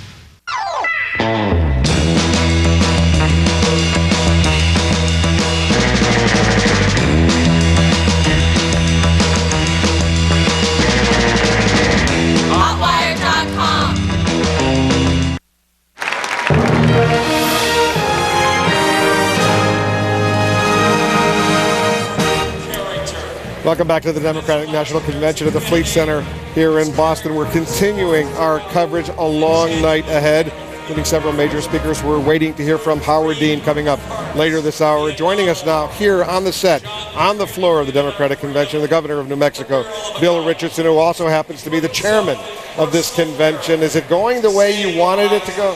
Yes, we had a great first day. A lot of energy, staying positive, great speeches by President Clinton, by Senator Clinton, Al Gore, Jimmy Carter. We're building. The strategy is to build towards Senator Kerry's speech on Thursday, and our objective is to show the human side, the personal side, the Vietnam War record, the experience, the fact that Senator Kerry is ready to be president. But, Governor, don't you have an enormous hill to climb? Yet another poll out today, I believe Washington Post, ABC News, saying in effect that when people are asked who do they think is stronger in the war on terror, who's a stronger leader, almost by 3-1, they prefer President Bush. How does John Kerry turn that around in a matter of a few days? Well, it's still early. The American people aren't focusing until convention time. I think what Senator Kerry wants to do on terrorism is be bipartisan. He has said that he wants to fix the problem, fix the intelligence system, concentrate on Al-Qaeda instead of Iraq, make sure we have a counterterrorism center. And I think the whole message here is that we have solutions, that we want to stay positive, that we're not going to, yes, there'll be some Bush bashing. You heard a little bit from Senator Kennedy, but that we're exactly where we want to be. The polls Governor, you say the American public is not focusing. That your campaign has already spent, $80 million trying to introduce John Kerry to the American public, and a lot of those people are not yet ready, committed. We are, at this point, the highest poll ratings of any challenger against an incumbent president in history. We're slightly ahead. Most of the average has challengers behind about 16 points at this time. So we're where we want to be. We're trying to get that 10% that we say is undecided, moving in various directions, younger voters, independent voters. And this convention is geared to go after them, but also to energize our delegates. These are the people that are going to get us our votes, that'll do the voter mobilization, voter registration, a lot of the work that we need to get that Democratic base out, and this is what's happening here. Let's talk electoral politics. Your state went for Al Gore by 366 votes. Yes. It's a battleground state. Nevada's a battleground state, Arizona, and people are saying the Latino vote may be the difference. Is it, and if so, is cultural conservatism your biggest hurdle to getting the Latino vote the size you need it to be? Well, Jeff, we're going to win the Latino vote. The issue is, will the Republicans who got 35% 4 years ago get 40%? We say they can't because their policies are negative towards Latinos. What we see is a very strong concentration that we're going to give basically in 4 states, in Arizona, and New Mexico, and Nevada, and Colorado, all with burgeoning Latino populations. These are battleground states with a few votes either way. In the last election, we're going to concentrate there, but we're going to appeal to Latinos not on just immigration and civil rights issues, but issues relating to jobs and education and entrepreneurship, home ownership. I'm going to ask you, Governor, to stand by for a moment. I want to bring in one of our contributors, Victoria Clark. Tori Clark, the former Pentagon spokeswoman, a good Republican, worked for President Bush 4 years ago. What do you make of what the governor is saying, that the Hispanic vote, the Latino vote, is going to be there for the Democrats despite an enormous outreach program by the Republicans? Boy, well, I hope the governor's right that it's about home ownership and entrepreneurship and providing a great education for your kids, because then the Republicans should do better than ever with the Latino vote. I was struck by something he said, though. He said if the goal of the year is to get 10%, if it's to get that 10% in the middle, then Senator Kennedy didn't get them there tonight. It was a real walk down memory lane, and that's just not what that 10% in the middle is looking for. Was there I want you to explain exactly what you mean, Tori, when you say that 10%. Was he too liberal? Was he too tough, too negative? Is that what you're suggesting, to appeal to that undecided bloc? What I'm suggesting is that undecided bloc, like a lot of people in this country, want to be looking forward and saying, okay, we're finding ourselves in a very dangerous world. Let's figure out the right way to deal with that.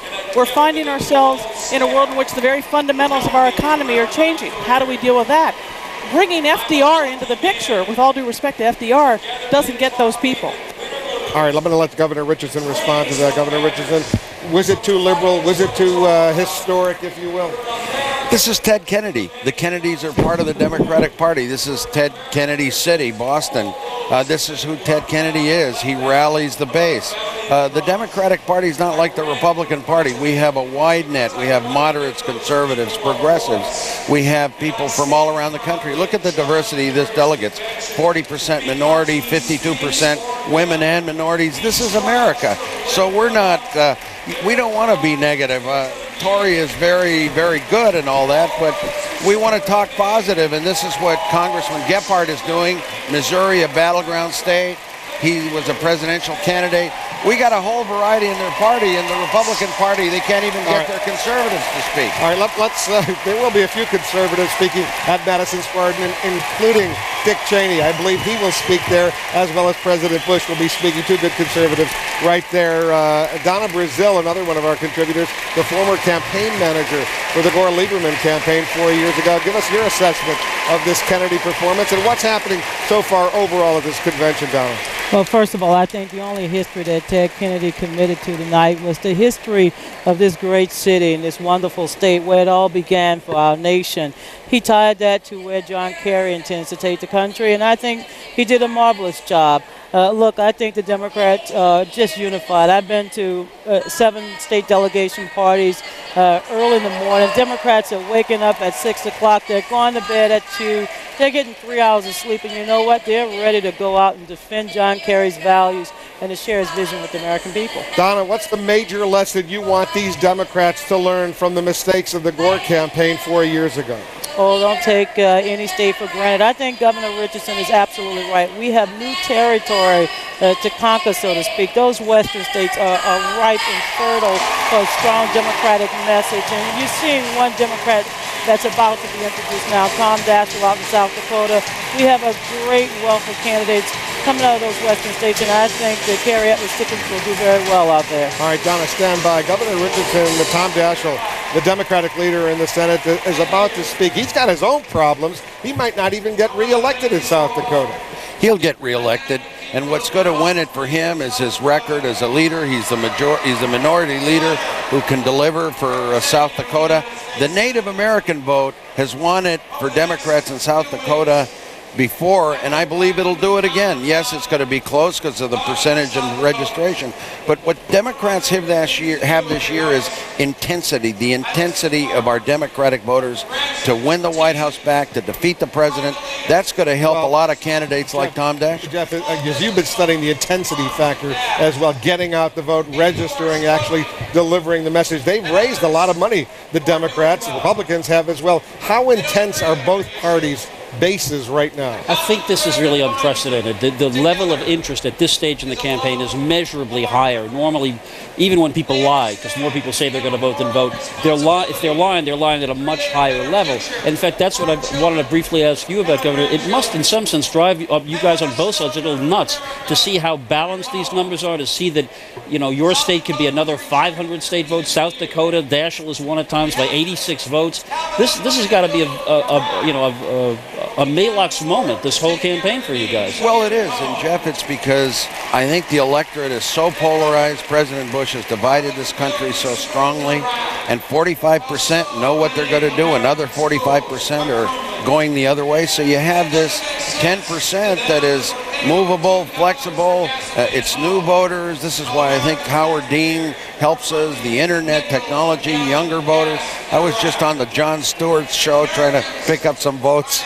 You know, I think what we're trying to do is find an electorate that we can appeal to that simply moves our way with positive messages. Governor, what I want to do is go to the floor right now. We have correspondents in some of these states, including one of the states closest to your heart.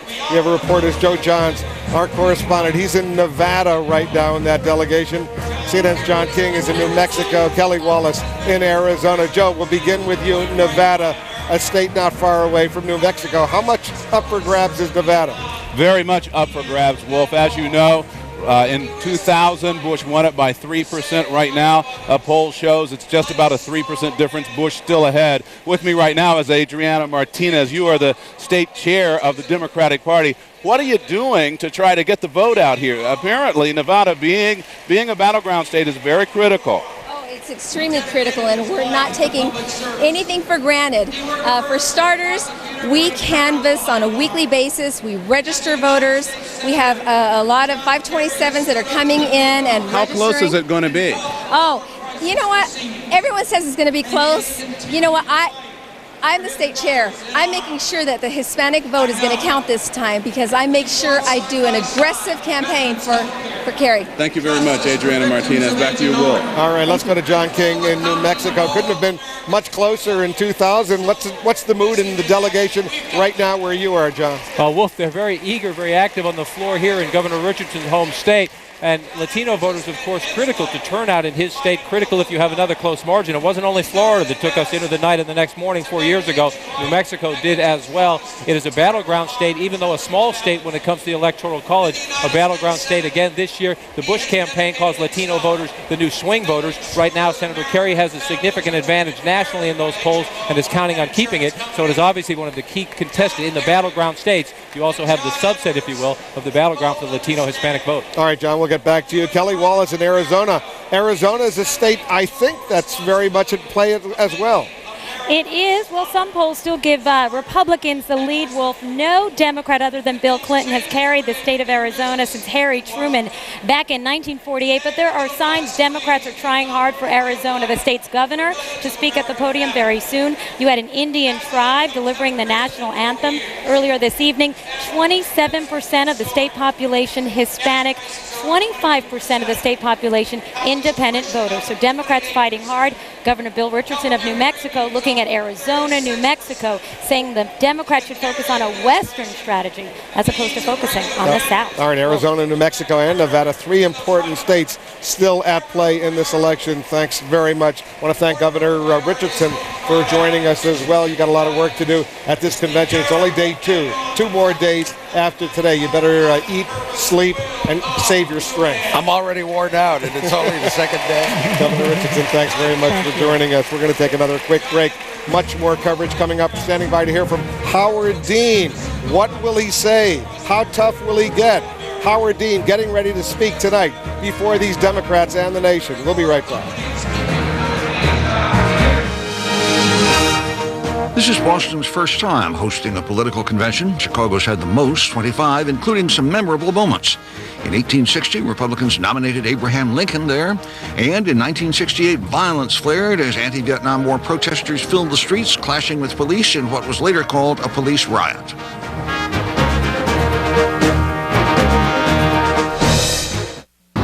Are oil companies thinking of the future? You can't go from a highly dependent fuel economy to the next day having no oil. Right. And I mean, there has to be a transition in between, and that has to involve oil companies.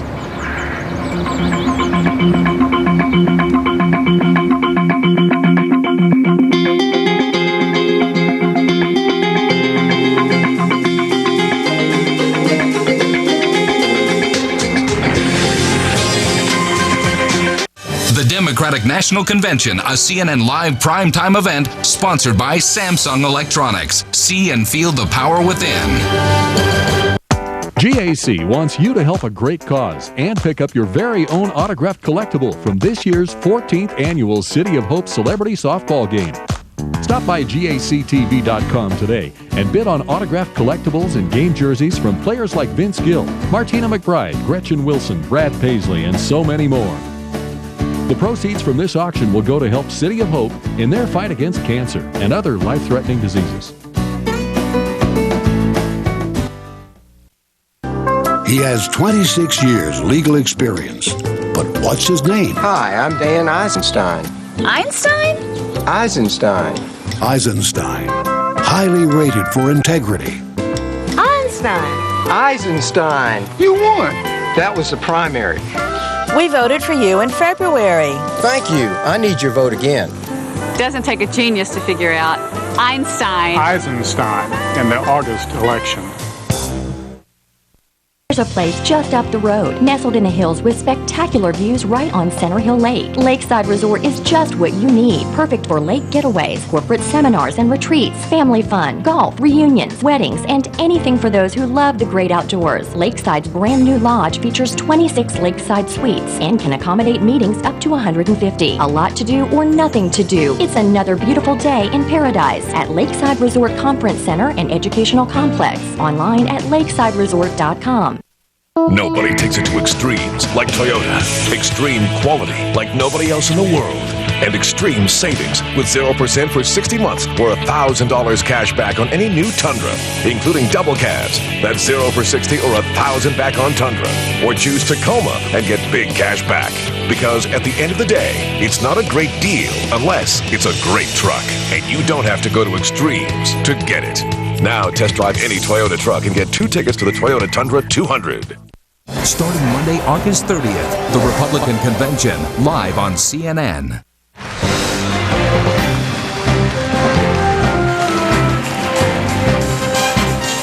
Welcome back to the Democratic National Convention at the Fleet Center here in Boston. I'm Will Blitzer. This important note, we're standing by a special Larry King Live. Larry is here. He's already on the floor getting ready for his excellent show that will start shortly after the top of the hour. Also, we're standing by for Howard Dean, the former governor of Vermont, the former presidential candidate. Momentarily, he'll be speaking as well. One of the things we've done at this convention is we've given some of those mini cams, those small video cameras, to some delegates to go out and get a little flavor what's happening behind the scenes. In today's installment of our Delegate Diary, we take you behind the scenes in the hall and on the floor.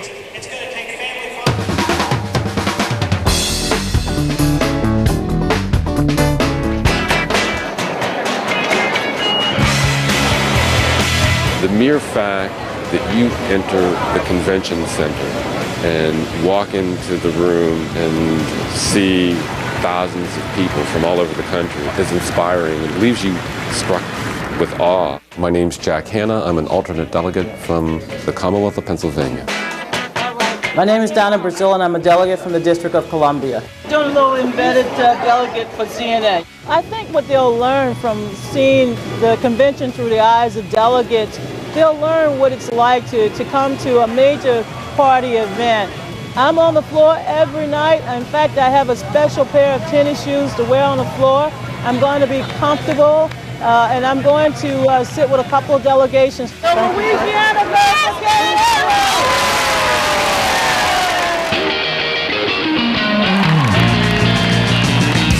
Pennsylvania, being one of the targeted states, has been given a very prestigious position on the floor. Oftentimes, placement is based upon how valued that particular state is. This year, there are approximately 18 states that have been designated as target swing states. Pennsylvania is one of those. The biggest difference between the California delegation and other delegations is our sheer size. My name is Dan Winton. I'm a delegate from California. We just have a tremendous number of delegates. So I think at the convention floor, hopefully we'll be one of the loudest as well. We're noisy. We're passionate about how we feel. But when you look at that sea of faces, I mean, the diversity is so representative of this country. My name is Frances F. Williams, and I'm a delegate from Las Cruces, New Mexico. Are you from New Mexico? Yeah, I could tell. That's the cutest thing I ever saw. My hat represents New Mexico, the history of New Mexico, and the contrast in the land of enchantment. We're the rah-rah people to egg them on, energize the election, tell people when we get back about what we heard.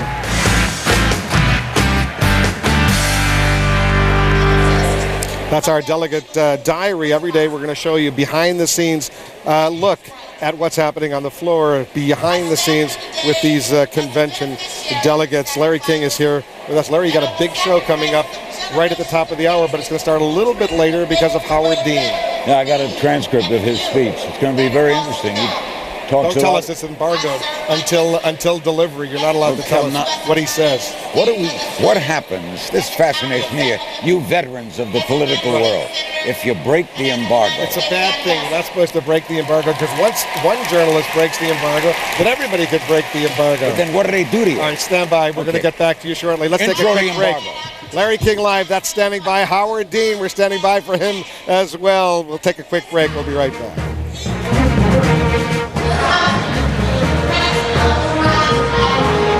I've been everywhere, man. I've been everywhere, man. Across the deserts bare, man. I breathed the mountain air, man. Of travel I've had my share, man. I've been everywhere. This summer, Choice Hotels invites you to see America. It's our Wake Up a Winner sweepstakes, where you could win a dream vacation to any of the U.S. national parks. And everyone gets a discount on their next visit. I've been everywhere. For reservations, visit choicehotels.com. Choice Hotels. We'll see you there. When our telecom laws were written, most people's idea of a hotspot was South Beach. But now it's a whole new world in telecommunications. If we update our telecom laws, more companies will invest in technologies that will allow us to work how we want, where we want. It's time for the laws to catch up to our lives. New York? New York here. Miami? Miami here. Better ways to work and play. Now that's the future. Nice work, Miami. Faster. Hey, Dad, this computer would be perfect for school. Yeah, but this one would be a lot easier for you to, bring home every weekend. It's that time again, and Circuit City's the place for new school gear. Right now, save $250 on the ultimate dorm room notebook from HP with a widescreen display, AMD Athlon 64 processor, Windows XP Pro, and DVD burner. Just $1499.99 after mail-in rebates and instant savings. Only at Circuit City.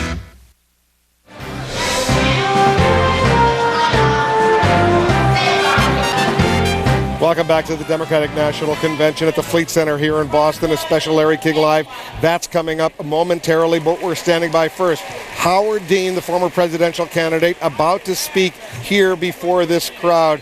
A speech that a lot of people are anticipating could get into some real red meat. Jeff Greenfield, you've had a chance to cover Howard Dean for some time. Is he the type of speaker who will tone down his remarks if the Kerry Edwards campaign urges him to do so? Yes. Howard Dean is playing the good soldier. This is not the kind of case of a Jerry Brown in 1992 looking for a fight. It's not even Gary Hart in 1984.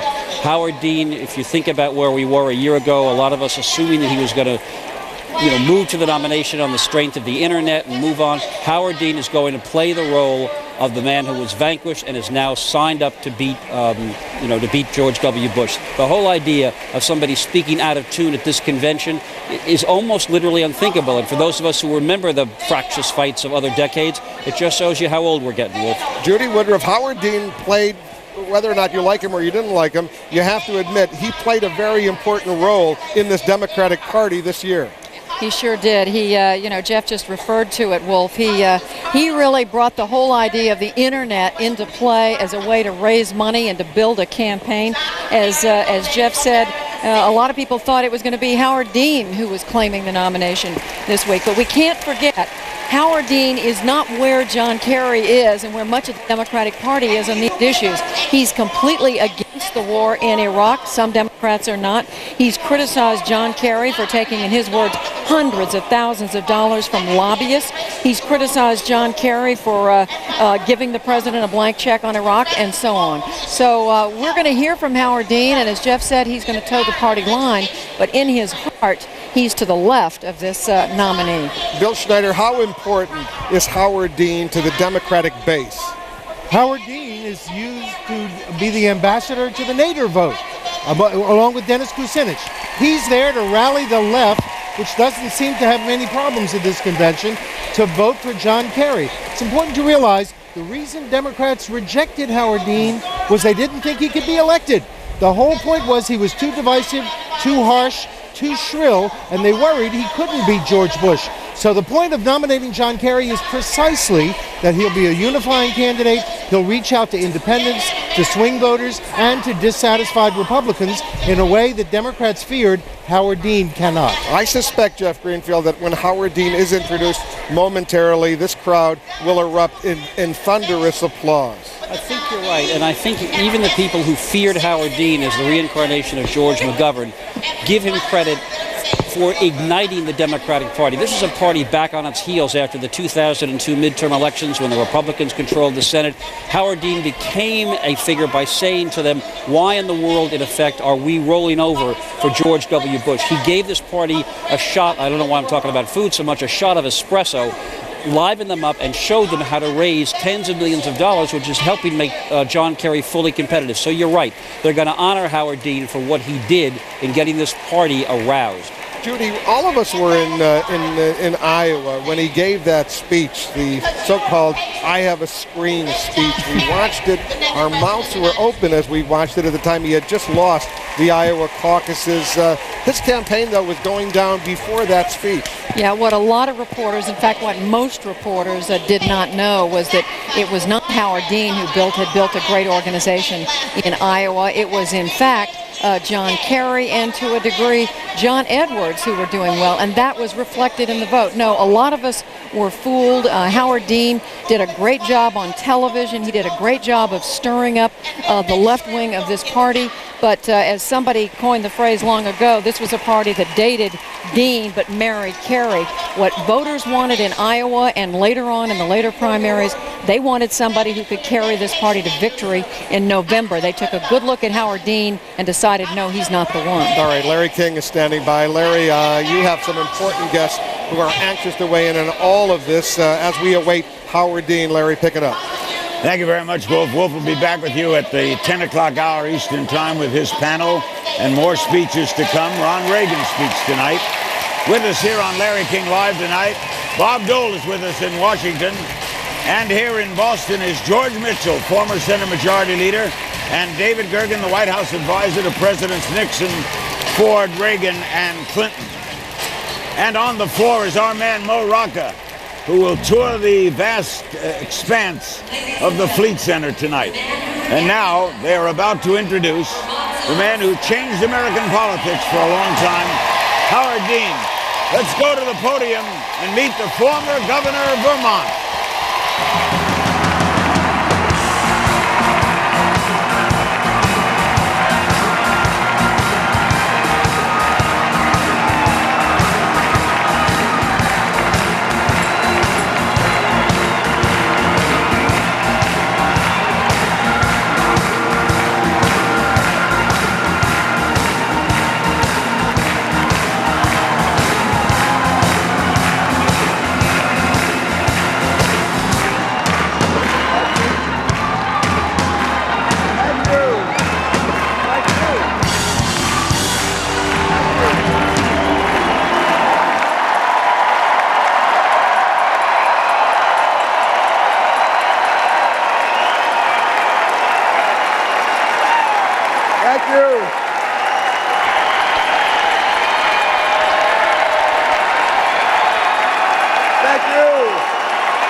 Vermont.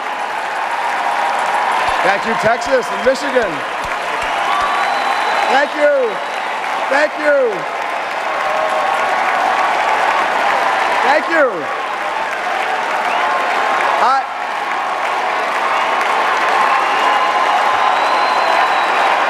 Thank you.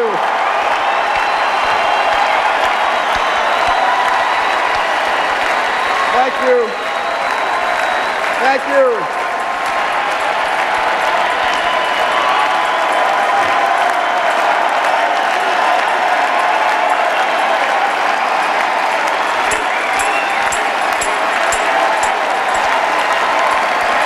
Thank you.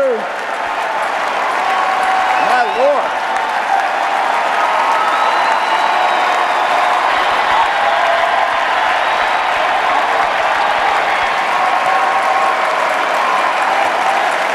Thank you very much.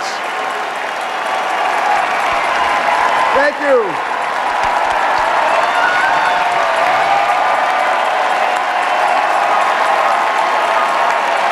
I like that one a lot. Thank you very much. I was hoping. Thank you very much. Thank you so much. I was hoping for a reception like this. I was just kind of hoping it was going to be on Thursday night instead of Tuesday night. I may not be the nominee, but I can tell you this. For the next 100 days, I'll be doing everything that I can to make sure that John Kerry and John Edwards take this country back for the people who built it.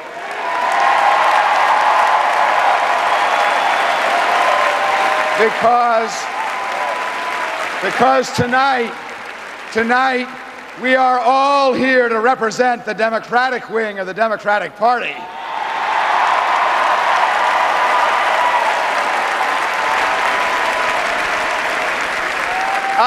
I am proud of John Kerry's leadership, and I intend to stand shoulder to shoulder with him as we fight for the things that Harry Truman promised us in 1948. Health insurance for every single American.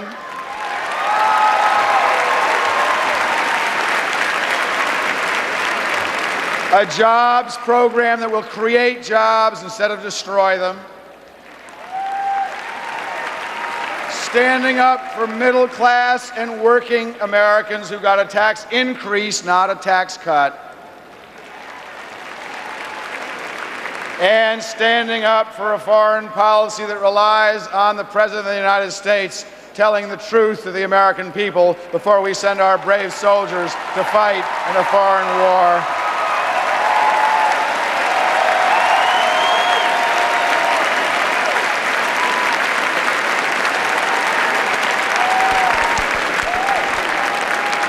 I'd like a commander-in-chief who supports our soldiers and supports our veterans instead of cutting their hardship pay abroad and cutting their health benefits when they get back home. I'm Howard Dean, and I'm voting for John Kerry.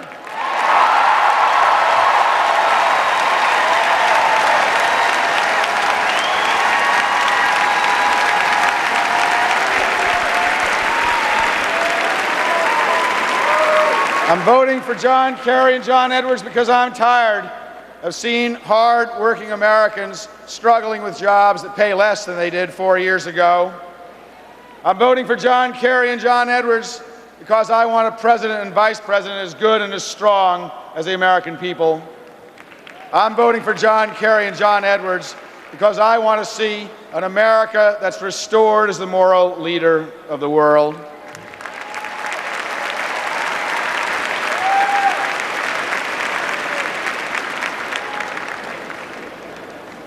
America's greatness rests on far more than the power of our arms. Our greatness is also measured by our goodness. It's in the capacity of our minds, of our hearts, and it's in the strength of our democracy. As I've traveled America, I've seen that strength. I've seen it in the people I've met. I've seen it in their desire to take our country back for the American people. I saw it in a college student in Pennsylvania who sold her bicycle and sent us a check for $100 with a note that said, "I sold my bicycle for democracy."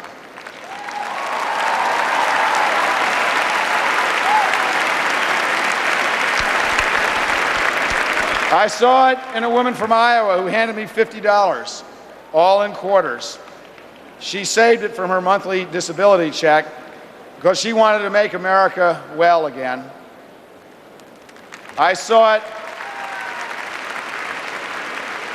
in a 19-year-old from Alabama who had never been involved in politics before he got in his car and drove to Vermont because he didn't feel like anybody was listening to him in Washington.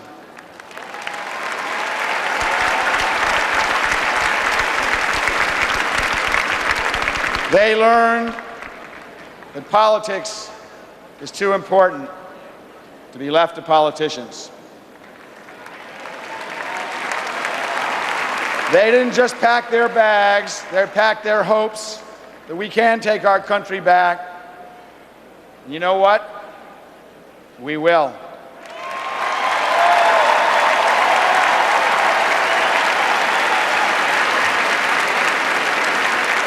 We are not going to be afraid to stand up for what we believe in ever again. We are not going to let those who disagree with us shout us down under a banner of false patriotism. We are not going to give up a single voter or a single state because we're going to be proud to call ourselves Democrats, not just here in Boston. We're going to be proud to call ourselves Democrats in Mississippi. We're going to be proud to call ourselves Democrats in Utah and Idaho. And we are going to be proud to call ourselves Democrats in Texas.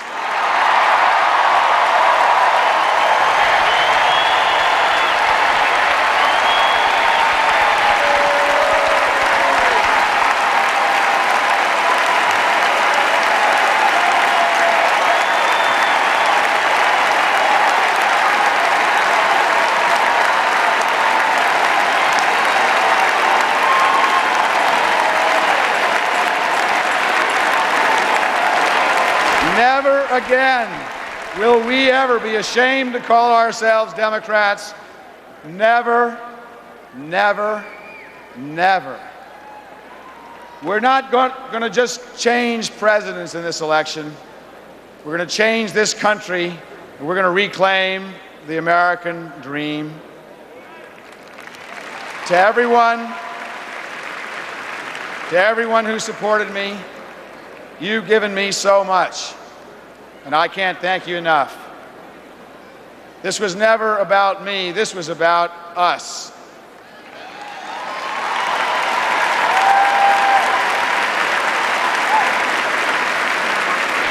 This was about giving new life to our party. This was about giving new energy to our democracy and providing hope again for the greatest nation on the face of the earth. And so, today, even though you've already given so much, I want to ask you to give one more thing. I want you to give America President John Kerry.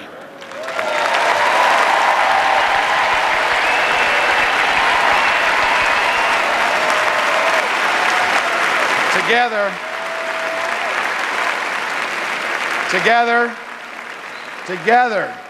we can take our country back, and only you have the power to make it happen. You have the power. You have the power. You have the power to make it happen. Thank you very much. Thank you very much. Thank you very much. Thank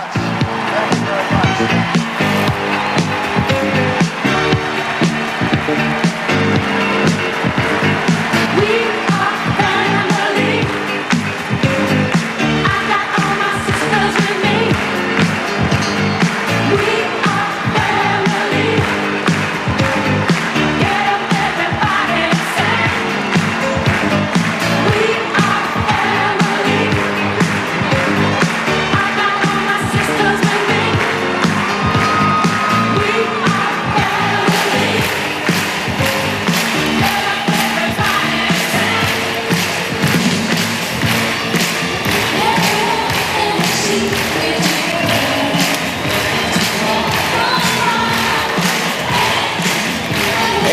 Address by Governor Howard Dean, the former governor of Vermont, former candidate, and he has stirred this crowd tonight, second night of the Democratic Convention.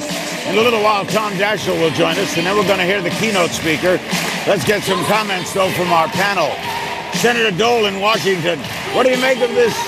Is this the last hurrah of Howard Dean? Well, it's hard to tell. Howard Dean has a lot of friends in that audience, as you can tell. He gave a good speech, a very negative speech, called Bush, in effect, a liar about the war, and there was a litany of more spending programs. But it was an effective speech for the audience. He talked about the Democratic wing of the Democratic Party, which I assume to him is the far left of the Democratic Party. But again, you know, he had a friendly crowd. He did a good job. He stayed on message, stayed on time. And I think it was well received. I know it was well received. I can tell from the audience reaction. Dean. It's customary for candidates who competed for the nomination and didn't get it to rally around the nominee at the convention. I think it's an indication of the desire for unity among Democrats. They've done it rather well, getting everybody to join on, become part of the team, and I think the statement you heard by Howard Dean is part of that process. David? Well, Howard Dean gave voice to the Democratic Party early in the process, and I think he put some electricity into the night with that speech. He clearly had people roused up, the music, everything gave some real energy to the evening. I think the one thing that Howard Dean does not do very well for them is reach out beyond their base, and that's going to be critical. They've done a very good job in the last two nights reaching out to their base. I think they've been less successful in reaching out, say, to moderate Republican they need in order to win the election. We're going to take a quick break, and when we come back, we're going to bring in the Minority Leader of the United States Senate, Tom Daschle, in a tough re-election battle himself. And then we'll hear the keynote speaker, and then Ann Richards will join us. You're watching a special edition of Larry King Live, with the second edition coming at midnight. We'll be right back.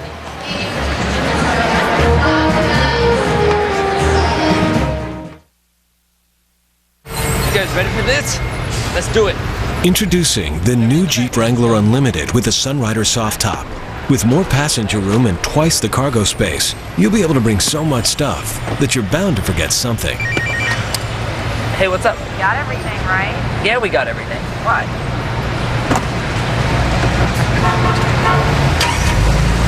Trail-rated capability, only in a Jeep 4x4.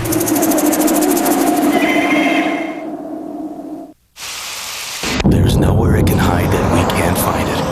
Nowhere it can go that we can't get it out. That's why when fire and water take control of your life, we help you take it back. ServPro, like it never even happened. I've been everywhere, man. I've been everywhere, man. Across the deserts bare, man. I breathed the mountain air, man. I've traveled, I've had my share, man. I've been everywhere. This summer, Choice Hotels invites you to see America. It's our Wake Up a Winner sweepstakes, where you could win a dream vacation to any of the U.S. national parks, and everyone gets a discount on their next visit. I've been everywhere. For reservations, visit choicehotels.com. Choice Hotels. We'll see you there. The Democratic National Convention, a CNN Live primetime event, sponsored by the Jeep brand. Yeah, I've made some mistakes, like the meat smoker, the engine overhaul, and that satellite dish. How about now? No! But that's all behind me now. For one thing, we have Comcast digital cable. With Comcast, we get lots of choices in high def. Picture is unbelievable.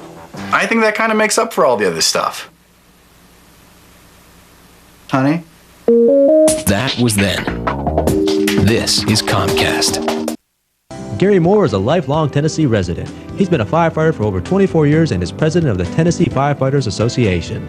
Hi, I'm Gary Moore. I'm running for state representative because I want to protect your future in the 50th House District. Gary Moore wants to work hard to reform TennCare. Gary Moore will work hard for education and believes our children are our #1 resource. Gary Moore is a family man who's been married for 36 years. Gary Moore has protected our homes and families for over 24 years. On August 5th, vote Gary Moore for state representative. Vote for my granddaddy. Starting Monday, August 30th, the Republican Convention, live on CNN.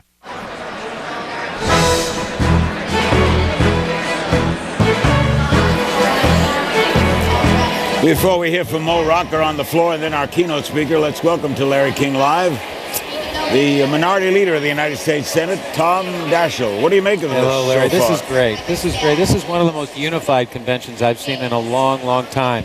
You don't see the factions. You don't see the kind of infighting that oftentimes happens at a convention. What you see is a lot of energy, and that's good. What'd you make of Ted Kennedy? Well, Ted Kennedy is always going to be Ted Kennedy, and he does he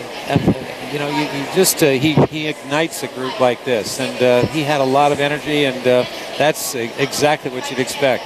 Senator Dole, you served with Senator Kennedy a long time. You served with Senator Mitchell. You served with Senator Dack. You served with everybody. We were lifers. Yeah, right. Is Ted Kennedy one of those old-fashioned whoop-de-doo guys, Bob? Well, I wouldn't say old-fashioned Ted Kennedy, just as Ted Kennedy, as Tom Daschle said. He not only ignites Democrats, he also ignites Republicans, and I think that's always been the problem, you know. Where do we take Ted after the convention? And but he's a friend of mine. He does a great job. He's one of the hardest working guys, as Daschle and Mitchell know, in the Senate. He's always prepared. He always has a great staff. And, I like Ted Kennedy. And but I think politically, there are limits on where he can be best utilized.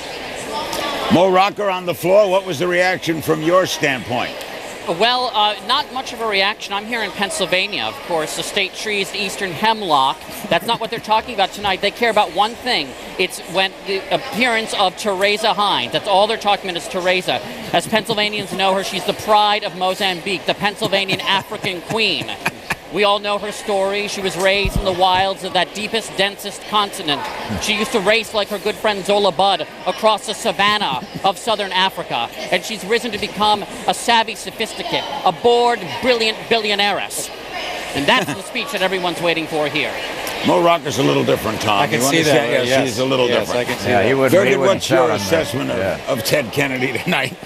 Well, he's the liberal lion, and I think we're seeing the lion almost in winter now. He's beginning to pass from the stage, but I think there's a nostalgia for Kennedy now that wraps up a lot of Democrats. They like the Kennedy mystique, and he has been a polarizing figure. But I even think that's wearing off. Look, Bob Dole is.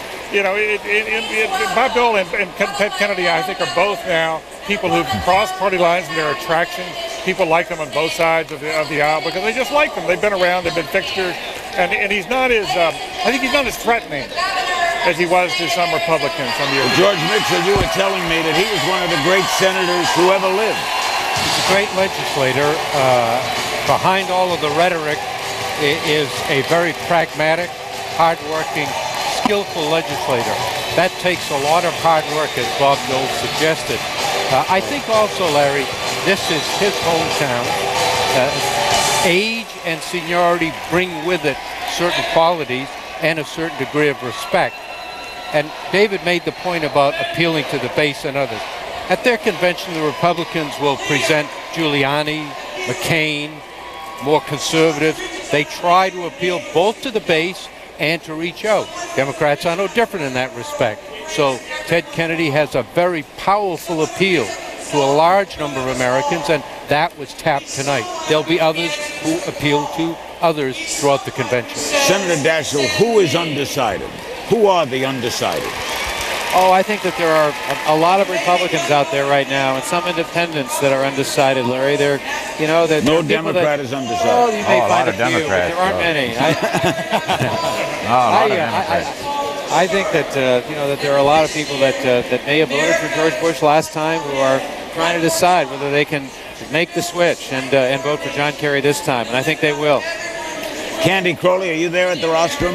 I am indeed, Larry. What was the reaction up there to Howard Dean? To Howard Dean, actually, this is a great place where I am looking because you can actually see the reaction in the way Dean did. It was great. I mean, they had lots of Dean shirts. I saw one orange hat, which was the people who helped put together his ground campaign in Iowa and New Hampshire. We saw a lot of the people that were on the road for him. I have to tell you that I talked to one of the people that worked on his campaign. I said, well, how is this for you? And he said, well, it's a little bit like being the ex-boyfriend showing up at your ex-girlfriend's wedding without a date. So there are still a couple of, pangs of loss here. But, he told them to go for Kerry, and that's obviously where they're going to go at this point. But a really warm welcome. He was obviously not just from the people who supported him, Larry, but from the people in the party who believe that Dean put it on the right track in the primary. We'll take a break and come right back and pick up with more comments from our panel, and then we'll meet our keynote speaker, Ann Richards, who will join us later. And we got a show coming at midnight, too. Don't go away.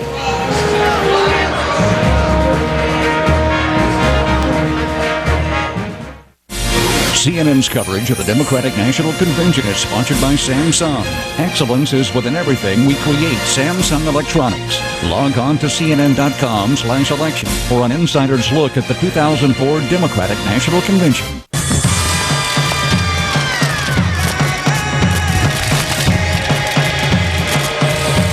One look is all it takes. The Samsung LCD television with picture-enhancing DNI-E technology.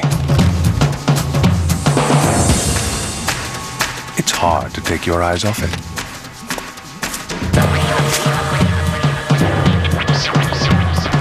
Experience the power within. Samsung. What can an oil company do to gain your trust? I want them to focus on making our environment cleaner, keeping to the EPA standards, being better than the EPA standards, so that we can all breathe freely and have fresh air. That should be a right.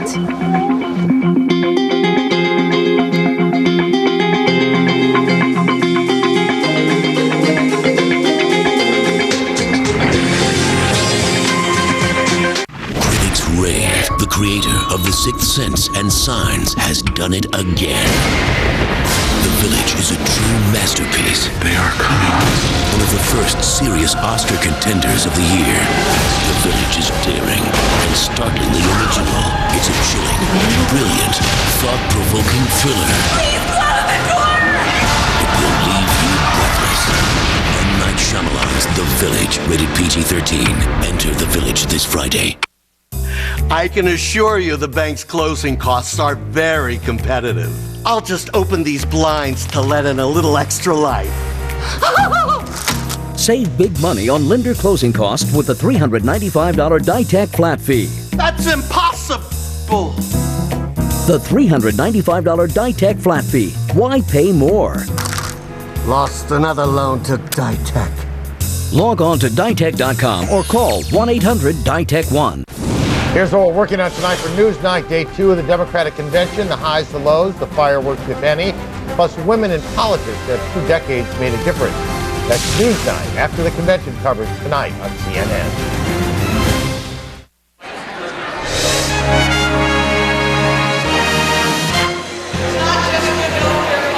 We're back on night 2 of the Democratic National Convention in Boston. We thank Tom Daschle for joining us.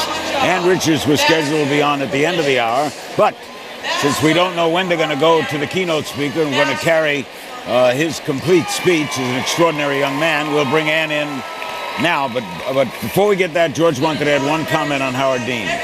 The reaction tonight was in part a reflection of the gratitude many Democrats feel to Governor Dean, even those who don't agree with him. 12, 14 months ago, President Bush was riding high.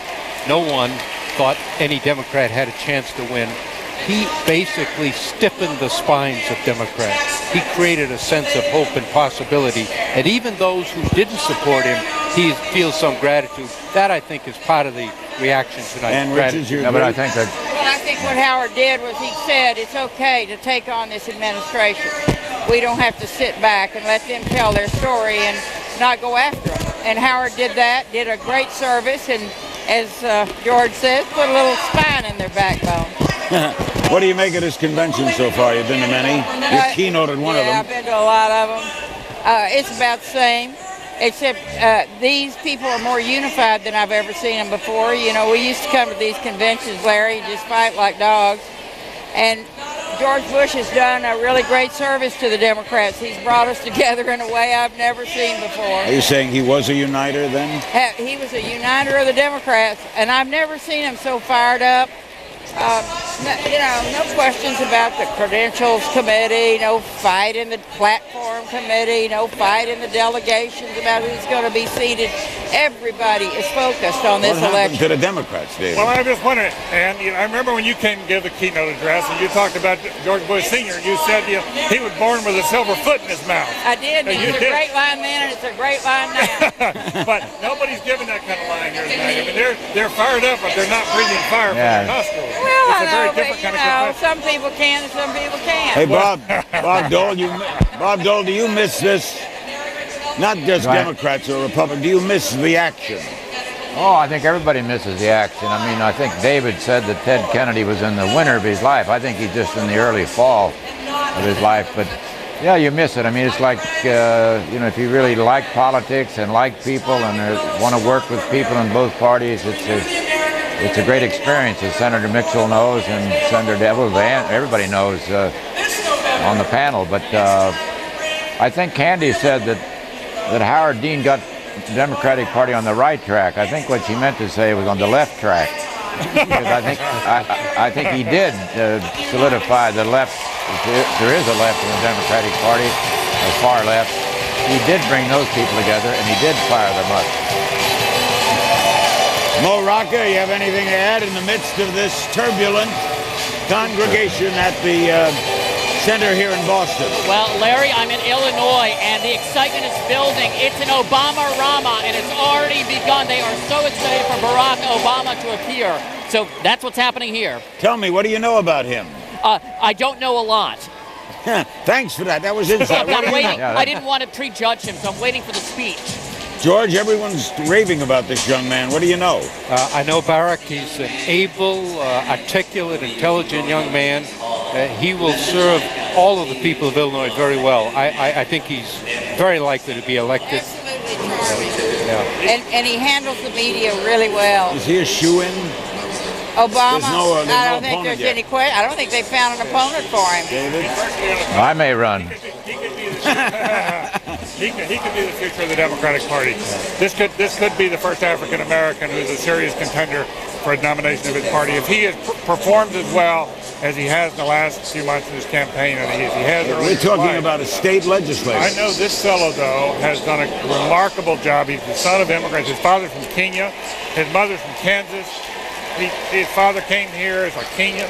He built himself up. He went back out of Harvard Law School, was an editor of the Law Review, went back to work in the community of Illinois and Chicago. He's worked his way up. And I'm telling you, he's one of the most prominent. He's the one of the few people right now, you put your eye on that fellow and watch him. And just see if he makes it. A lot of people start out that way and then they don't make it. Yeah. But I'm telling you, a lot of us are looking at him saying, he may be the future. Candy Crowley, are they excited up there about this young man? Well, I think basically, Larry, what they're doing at this point is most people, I think, if you polled them, would say, who is this young man? And that's the whole point of making him the keynote speaker. And that is, look, we think this is the new face, the next up-and-comer. As far as we know, unless they can find a really strong Republican opponent in Illinois, he's going to become the senator from Illinois.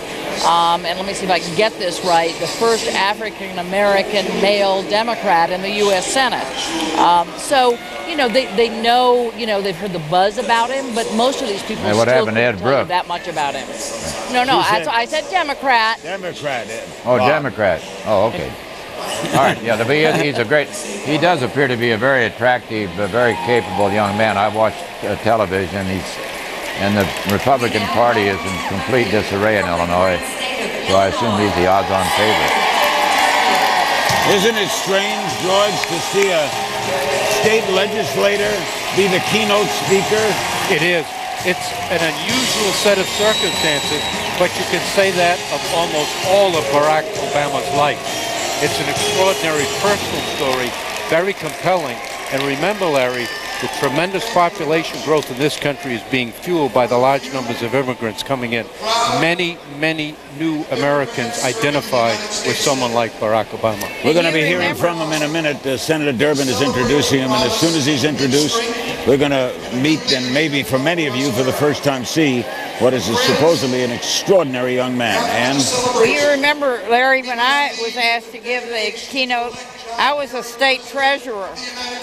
No, you weren't governor yet? I was not governor, no. And that's one of the reasons they choose someone for the keynote, that they can mature, that they can lift them up, give them that boost.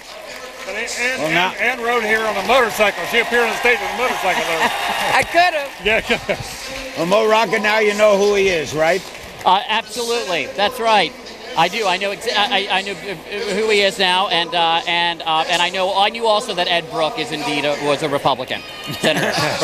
Are you still in Illinois? I'm making my way from Illinois to American Samoa. Remember my old friends, the Samoans. It's very interesting that there are 90 Kennedys here tonight. That 90? Means, yes, the 90 Kennedys were here to listen to Ted Kennedy, and that means that there are 15 times as many Kennedys as Samoans here. There were only 6 Samoans. Now, 5 of the Samoans were delegates for Kerry. 1 was for Kucinich, and I want to know who got stuck with the Kucinich. They told me the Samoans, the chief Samoan said that they made one of them be the Kucinich delegate. Interesting. Maria Shriver was here, Bob Dole, the wife of the Republican governor of California, cheering on the Democrats. No, that's fine. I think, and I hope she cheers on Arnold. Maybe it'll be Arnold and this young man from Illinois will run against each other someday if we get that amendment passed. Yes. I don't know if you know how to say hello in Samoan. It's Kaloga. Kaloga. Thank you. Kaloga. Carry on. We give him a cold compress now. We're about to meet this extraordinary young man, a candidate for the United States Senate in Illinois, being introduced by Senator Dick Durbin, the senator in Illinois. He will be the keynote speaker tonight. We've heard a lot about him from our panel. All have raved. He is State Senator Barack Obama. My friend, a great Democrat, a man who brought so many of us into public service. But in Illinois, we have a Senate candidate who continues the great tradition of Paul Simon, a tradition of honesty, a tradition of fairness. Who is that candidate? You've got it. And let me tell you about this Barack Obama. He is a candidate for the Senate whose life celebrates the opportunity of America. A candidate for the Senate whose family reflects the hope of an embracing nation. A candidate for the Senate whose values rekindle our faith in a new generation. And a candidate who has the extraordinary gift to bring people together of all different backgrounds. I've seen it. I've witnessed it. In the 1970s, I served as a staffer for Paul Simon. I was sent to Cairo, Illinois, a tiny town in the southernmost part of our state, a town that was in the wake of terrible racial strife. The gulf between blacks and whites gaped wide and almost seemed hopeless. This year, I returned to Cairo, Illinois. I found what in the 1970s would have been unthinkable, a gathering of hundreds of people, black and white, all wearing campaign buttons for Barack Obama.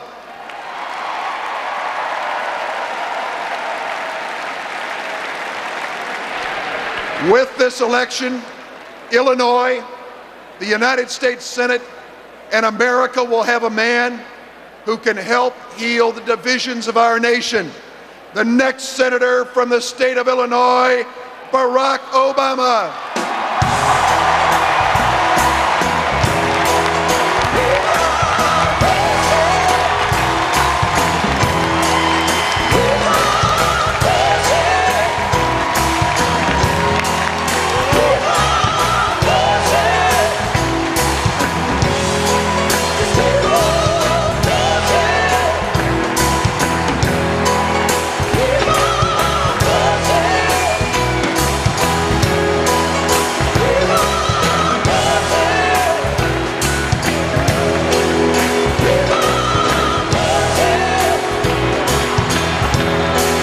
So much.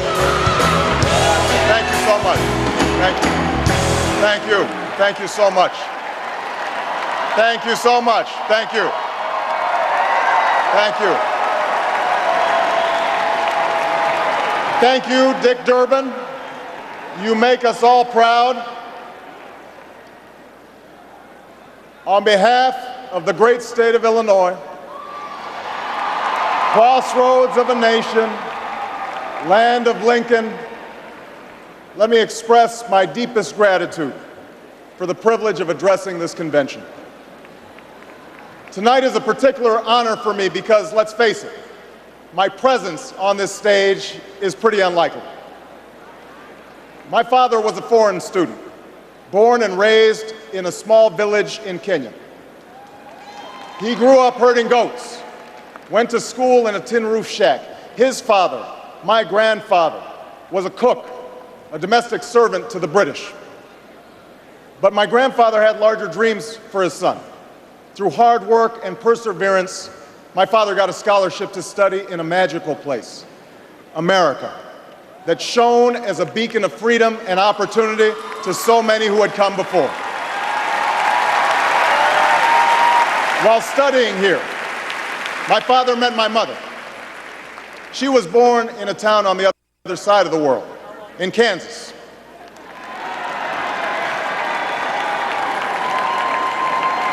Her father worked on oil rigs and farms through most of the Depression.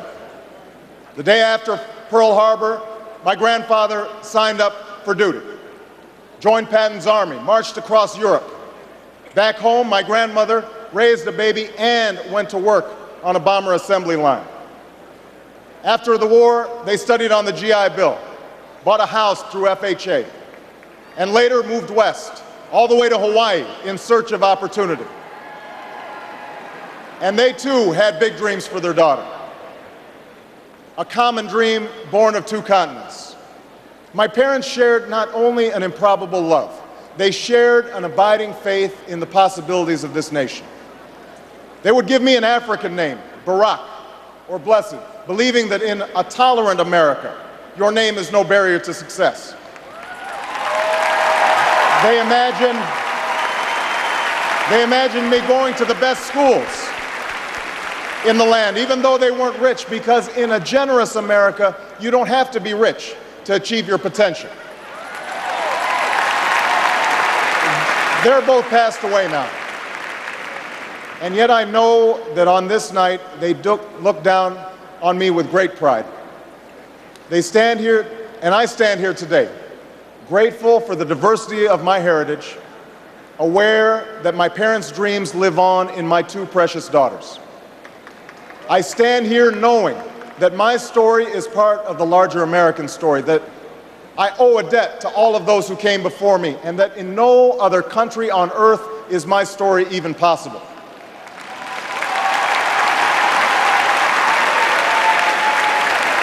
Tonight, we gather to affirm the greatness of our nation.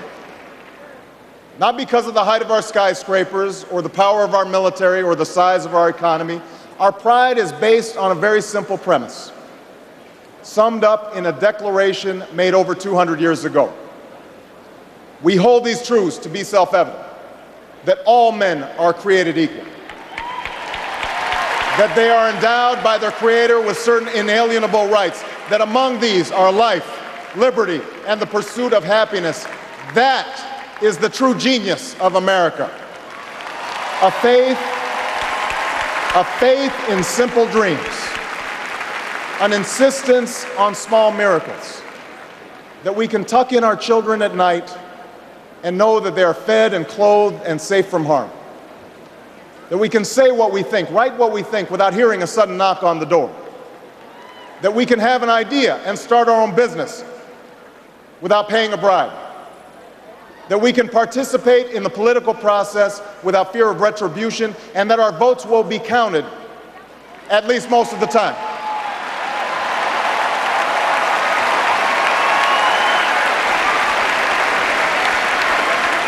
This year, in this election, we are called to reaffirm our values and our commitments, to hold them against a hard reality, and see how we're measuring up to the legacy of our forebears and the promise of future generations. And fellow Americans, Democrats, Republicans, Independents, I say to you tonight, we have more work to do. More work to do for the workers I met in Galesburg, Illinois, who are losing their union jobs at the Maytag plant that's moving to Mexico, and now are having to compete with their own children for jobs that pay $7 an hour. More to do for the father that I met who was losing his job and choking back the tears, wondering how he would pay $4,500 a month for the drugs his son needs without the health benefits that he counted on. More to do for the young woman in East St. Louis, and thousands more like her, who has the grades, has the drive, has the will, but doesn't have the money to go to college. Now, don't get me wrong, the people I meet in small towns and big cities, in diners and office parks, they don't expect government to solve all their problems. They know they have to work hard to get ahead, and they want to. Go into the collar counties around Chicago, and people will tell you they don't want their tax money wasted by a welfare agency or by the Pentagon. Go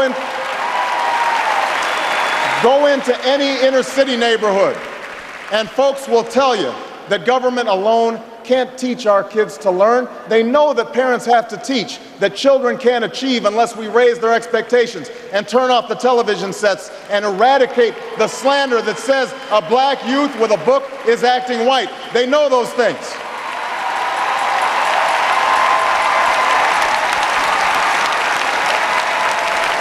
don't expect government to solve all their problems. But they sense deep in their bones that with just a slight change in priorities, we can make sure that every child in America has a decent shot at life, and that the doors of opportunity remain open to all. They know we can do better, and they want that choice. In this election, we offer that choice. Our party has chosen a man to lead us who embodies the best this country has to offer, and that man is John Kerry.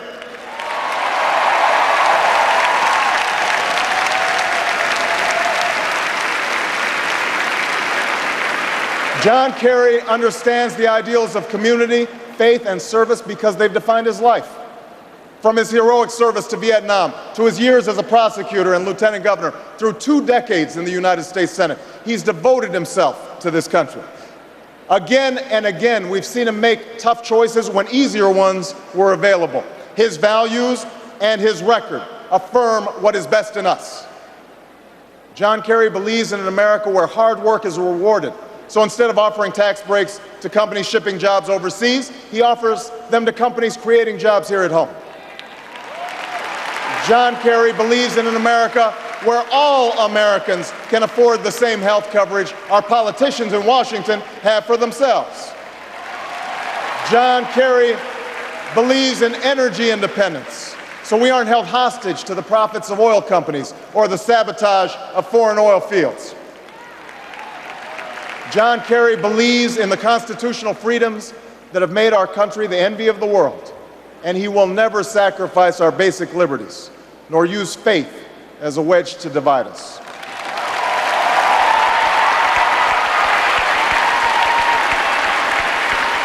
And John Kerry believes that in a dangerous world, war must be an option sometimes, but it should never be the first option. You know, a while back, I met a young man named Seamus in a VFW hall in East Moline, Illinois. He was a good-looking kid, 6'2", 6'3", clear-eyed with an easy smile. He told me he joined the Marines and was heading to Iraq the following week. And as I listened to him explain why he'd enlisted, the absolute faith he had in our country and its leaders, his devotion to duty and service, I thought, this young man was all that any of us might ever hope for in a child. But then I asked myself, are we serving Seamus as well as he's serving us? I thought of the 900 men and women, sons and daughters, husbands and wives, friends and neighbors who won't be returning to their own hometowns. I thought of the families I'd met who were struggling to get by without a loved one's full income, or whose loved ones had returned with a limb missing or nerves shattered, but still lacked long-term health benefits because they were reservists. When we send our young men and women into harm's way, we have a solemn obligation not to fudge the numbers or shade the truth about why they're going, to care for their families while they're gone, to tend to the soldiers upon their return, and to never, ever go to war without enough troops to win the war, secure the peace, and earn the respect of the world.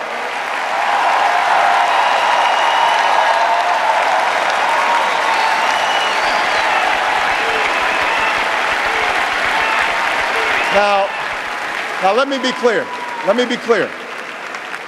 We have real enemies in the world. These enemies must be found, they must be pursued, and they must be defeated. John Kerry knows this. And just as Lieutenant Kerry did not hesitate to risk his life to protect the men who served with him in Vietnam, President Kerry will not hesitate one moment to use our military might to keep America safe and secure. John Kerry believes in America, and he knows that it's not enough for just some of us to prosper. For alongside our famous individualism, there's another ingredient in the American saga, a belief that we're all connected as one people. If there is a child on the south side of Chicago who can't read, that matters to me even if it's not my child. If there's a senior citizen somewhere who can't pay for their prescription drugs and having to choose between medicine and the rent, that makes my life poorer even if it's not my grandparent. If there's an Arab American family being rounded up without benefit of an attorney or due process, that threatens my civil liberties.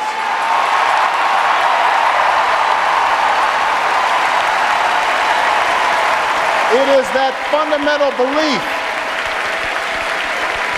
It is that fundamental belief.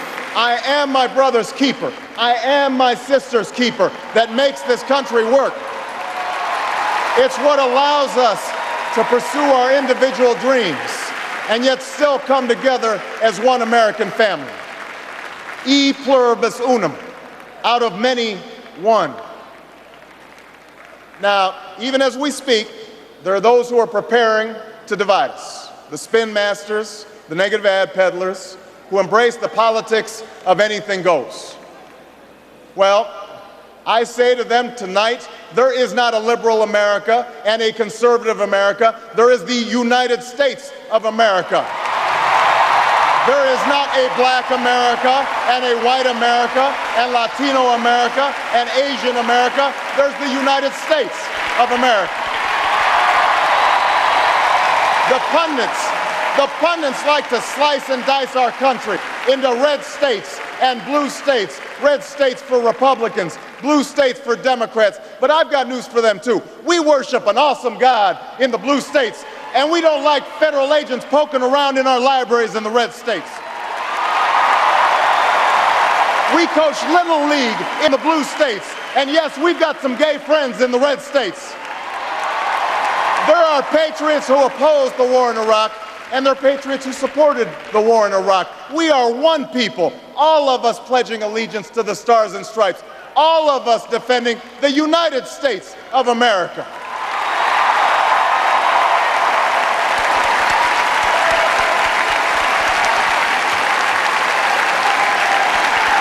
In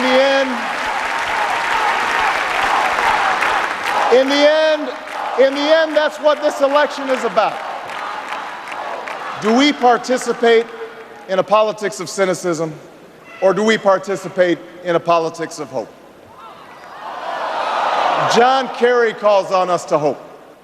John Edwards calls on us to hope. I'm not talking about blind optimism here, the almost willful ignorance that thinks unemployment will go away if we just don't think about it, or healthcare crisis will solve itself if we just ignore it. That's not what I'm talking about. I'm talking about something more substantial. It's the hope of slaves sitting around a fire singing freedom songs. The hope of immigrants setting out for distant shores. The hope of a young naval lieutenant bravely patrolling the Mekong Delta. The hope of a mill worker's son who dares to defy the odds. The hope of a skinny kid with a funny name who believes that America has a place for him too.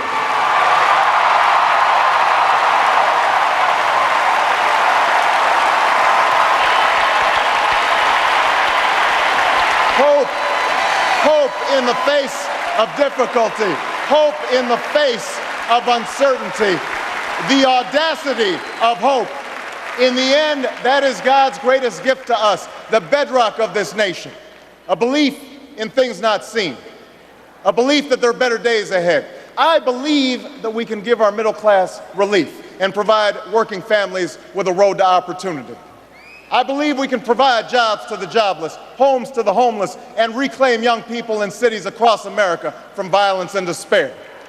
I believe that we have a righteous wind at our backs, and that as we stand on the crossroads of history, we can make the right choices and meet the challenges that face us. America, tonight, if you feel the same energy that I do, if you feel the same urgency that I do, if you feel the same passion that I do, if you feel the same hopefulness that I do, if we do what we must do, then I have no doubt that all across the country, from Florida to Oregon, from Washington to Maine, the people will rise up in November, and John Kerry will be sworn in as president, and John Edwards will be sworn in as vice president, and this country will reclaim its promise, and out of this long political darkness, a brighter day will come. Thank you very much, everybody. God bless you.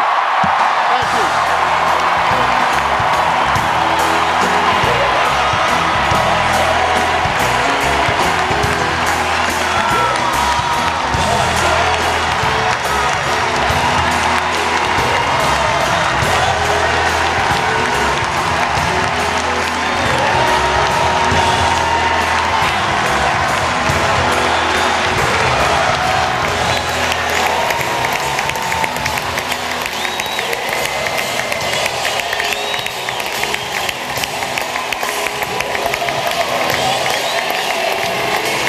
keynote speech delivered by Barack Obama, state senator for the state of Illinois, candidate for the U.S. Senate.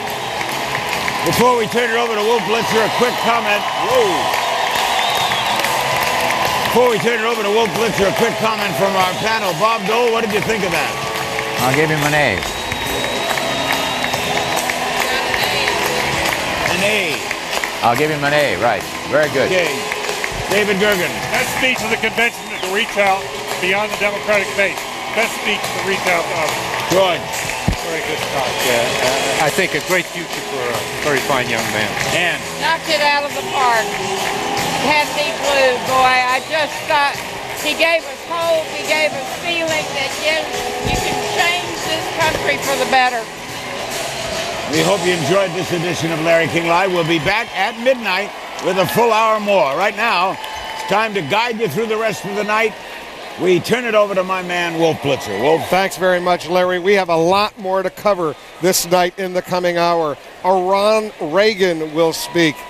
Ron Reagan will speak on embryonic stem cell research, a sensitive subject. We'll also hear from Teresa Heinz Kerry, the wife of the Democratic candidate. Much more coverage. It's only starting. We'll take a quick break. We'll be right back from the Fleet Center in Boston.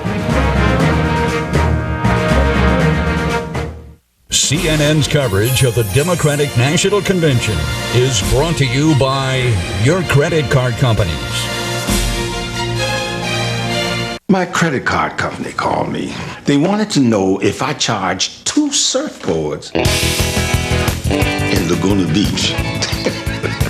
Credit card companies are on the alert for fraud. They gave me a new card the next day. Most credit card fraud is detected before the victim even knows about it. I wasn't held responsible. If we think it's not you, we'll contact you to check a purchase. I guess it wasn't a wipeout. Your credit card companies. Now there's a non-drowsy medicine that lets you breathe again.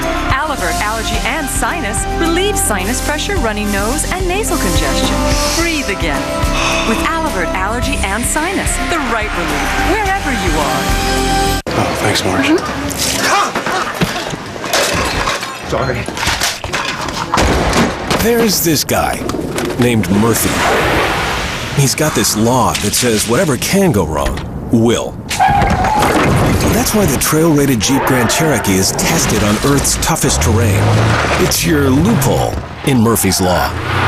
Celebrate Chrysler Financial's 40th with $4,500 in combined cash allowance. Plus, through August 2nd, make no monthly payments till 2005. Here's an excellent way to strengthen your immune system, your muscles, and your joints. Your body will thank you. Nuvim is a great tasting way to a stronger, healthier you. Refreshing Nuvim, the healthiest thing you can drink.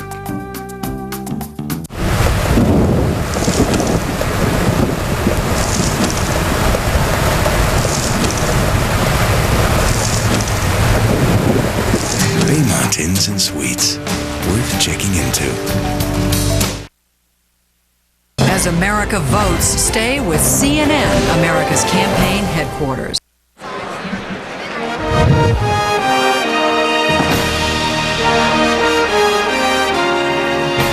Welcome back to the Democratic National Convention. This is an important hour for the Democrats. Momentarily, we'll be hearing from Ron Reagan, the son of the late President Ronald Reagan, the son of Mrs. Nancy Reagan. He's going to be speaking on a very sensitive subject, a subject entitled embryonic stem cell research, and he's going to be making the case why the Democrats should make sure that President Bush is not reelected. Judy Woodruff, how important is this issue for the Democratic Party? It's important, Wolf. I wouldn't say that it's decisive. It is an issue where they can point out a difference with President Bush because he's been emphatic. He does not want to increase the so-called lines of embryonic stem cell research. But before we move on, Wolf, I just want to say another quick word about Obama. He electrified this convention hall and he got right to the heart of a problem that George W. Bush has, in that polls show people think George W. Bush has divided the country. And when he said we don't have a conservative in America and a liberal America, we have a United States of America, I think he's getting right at something that the Republicans need to worry about. Jeff Greenfield, you know a lot about writing speeches and delivering speeches. That's as good as they come. That's why people like me love conventions, even if they're predictable on the outcome. Here's a 43-year-old African-American using conservative lines, like we don't like government waste at welfare agencies or the Pentagon. We have to eradicate the slander that a black kid with a book is acting white. This is a fellow who is talking beyond the Democratic base to the whole country. It was terrific. Now you understand why he was the first African-American president of the Harvard Law Review. Ron Reagan is walking in. In fact, he's at the podium right now. Ron Reagan, the son of the late President Ronald Reagan, is going to be speaking. Let's listen.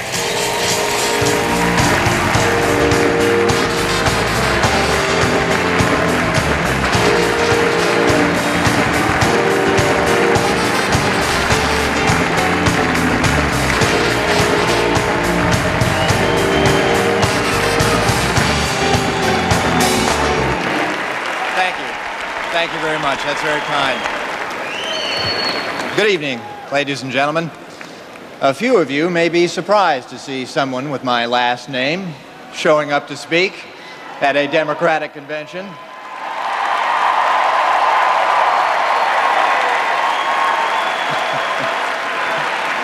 Apparently, some of you are not. Let me assure you, I am not here to make a political speech, and the topic at hand should not, must not have anything to do with partisanship. I am here tonight to talk about the issue of research into what may be the greatest medical breakthrough in our or any lifetime: the use of embryonic stem cells, cells created using the material of our own bodies to cure a wide range of fatal and debilitating illnesses: Parkinson's disease, multiple sclerosis, diabetes, lymphoma, spinal cord injuries, and much more. Millions are afflicted, and every year, every day, tragedy is visited upon families across the country, around the world. Now, it may be within our power to put an end to this suffering. We only need to try. Now, some of you already know what I'm talking about when I say embryonic stem cell research. Others of you are probably thinking, that's quite a mouthful. Maybe this is the good time to go for a tall, cold one. Well, wait a minute. Let me try and paint as simple a picture as I can while still doing justice to the science, the incredible science involved. Let's say that 10 or so years from now, you are diagnosed with Parkinson's disease. There is currently no cure, and drug therapy with its attendant side effects can only temporarily relieve the symptoms. Now, imagine going to a doctor who, instead of prescribing drugs, takes a few skin cells from your arm. The nucleus of one of your cells is placed into a donor egg whose own nucleus has been removed. A bit of chemical or electrical stimulation will encourage your cell's nucleus to begin dividing, creating new cells, which will then be placed into a tissue culture. Those cells will generate embryonic stem cells containing only your DNA, thereby eliminating the risk of tissue rejection. These stem cells are then driven to become the very neural cells that are defective in Parkinson's patients.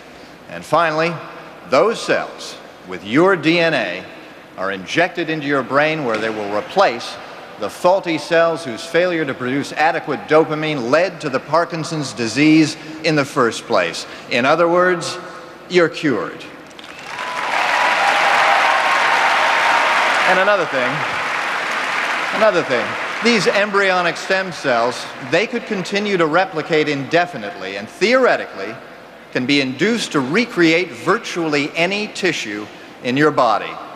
How'd you like to have your own personal biological repair kit standing by at the hospital? Sound like magic? Welcome to the future of medicine. Now, by the way, no fetal tissue is involved in this process. No fetuses are created, none destroyed. This all happens in the laboratory at the cellular level. Now, there are those who would stand in the way of this remarkable future.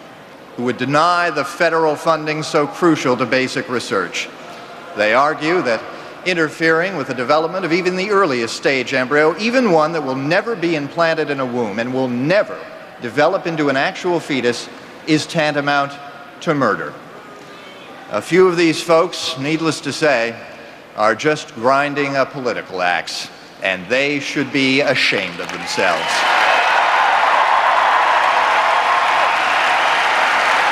But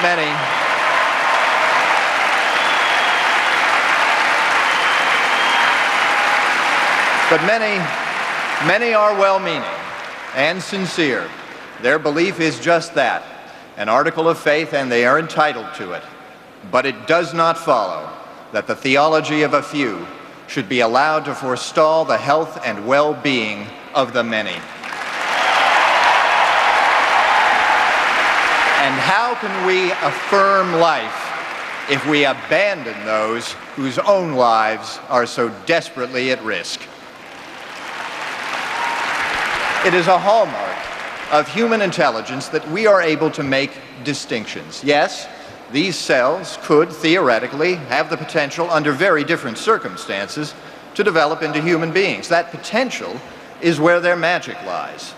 But they are not, in and of themselves, human beings. They have no fingers and toes, no brain or spinal cord. They have no thoughts, no fears. They feel no pain. Surely, we can distinguish between these undifferentiated cells multiplying in a tissue culture and a living, breathing person, a parent, a spouse, a child.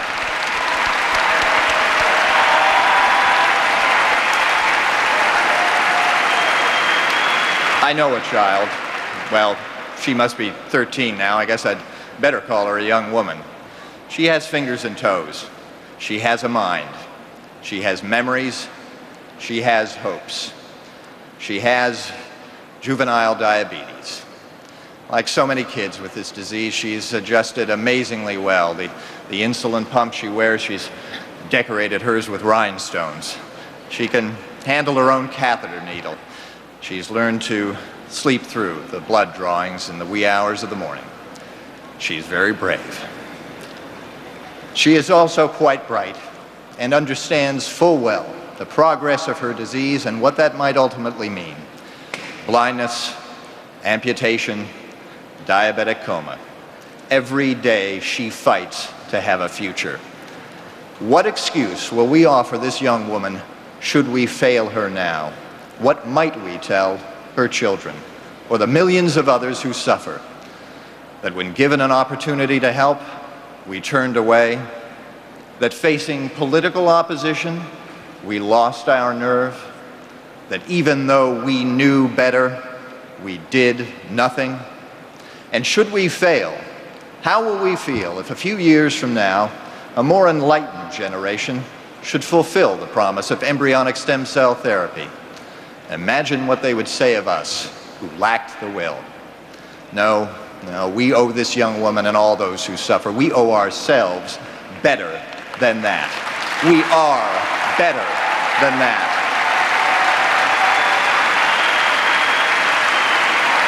We are a wiser people, a finer nation. And for all of us in this fight, let me say, we will prevail. The tide of history is with us. Like all generations who have come before ours, we are motivated by a thirst for knowledge and compelled to see others in need as fellow angels on an often difficult path, deserving of our compassion. In a few months, we will face a choice. Yes, between two candidates and two parties, but more than that. We have a chance to take a giant stride forward for the good of all humanity. We can choose between the future and the past, between reason and ignorance, between true compassion and mere ideology. This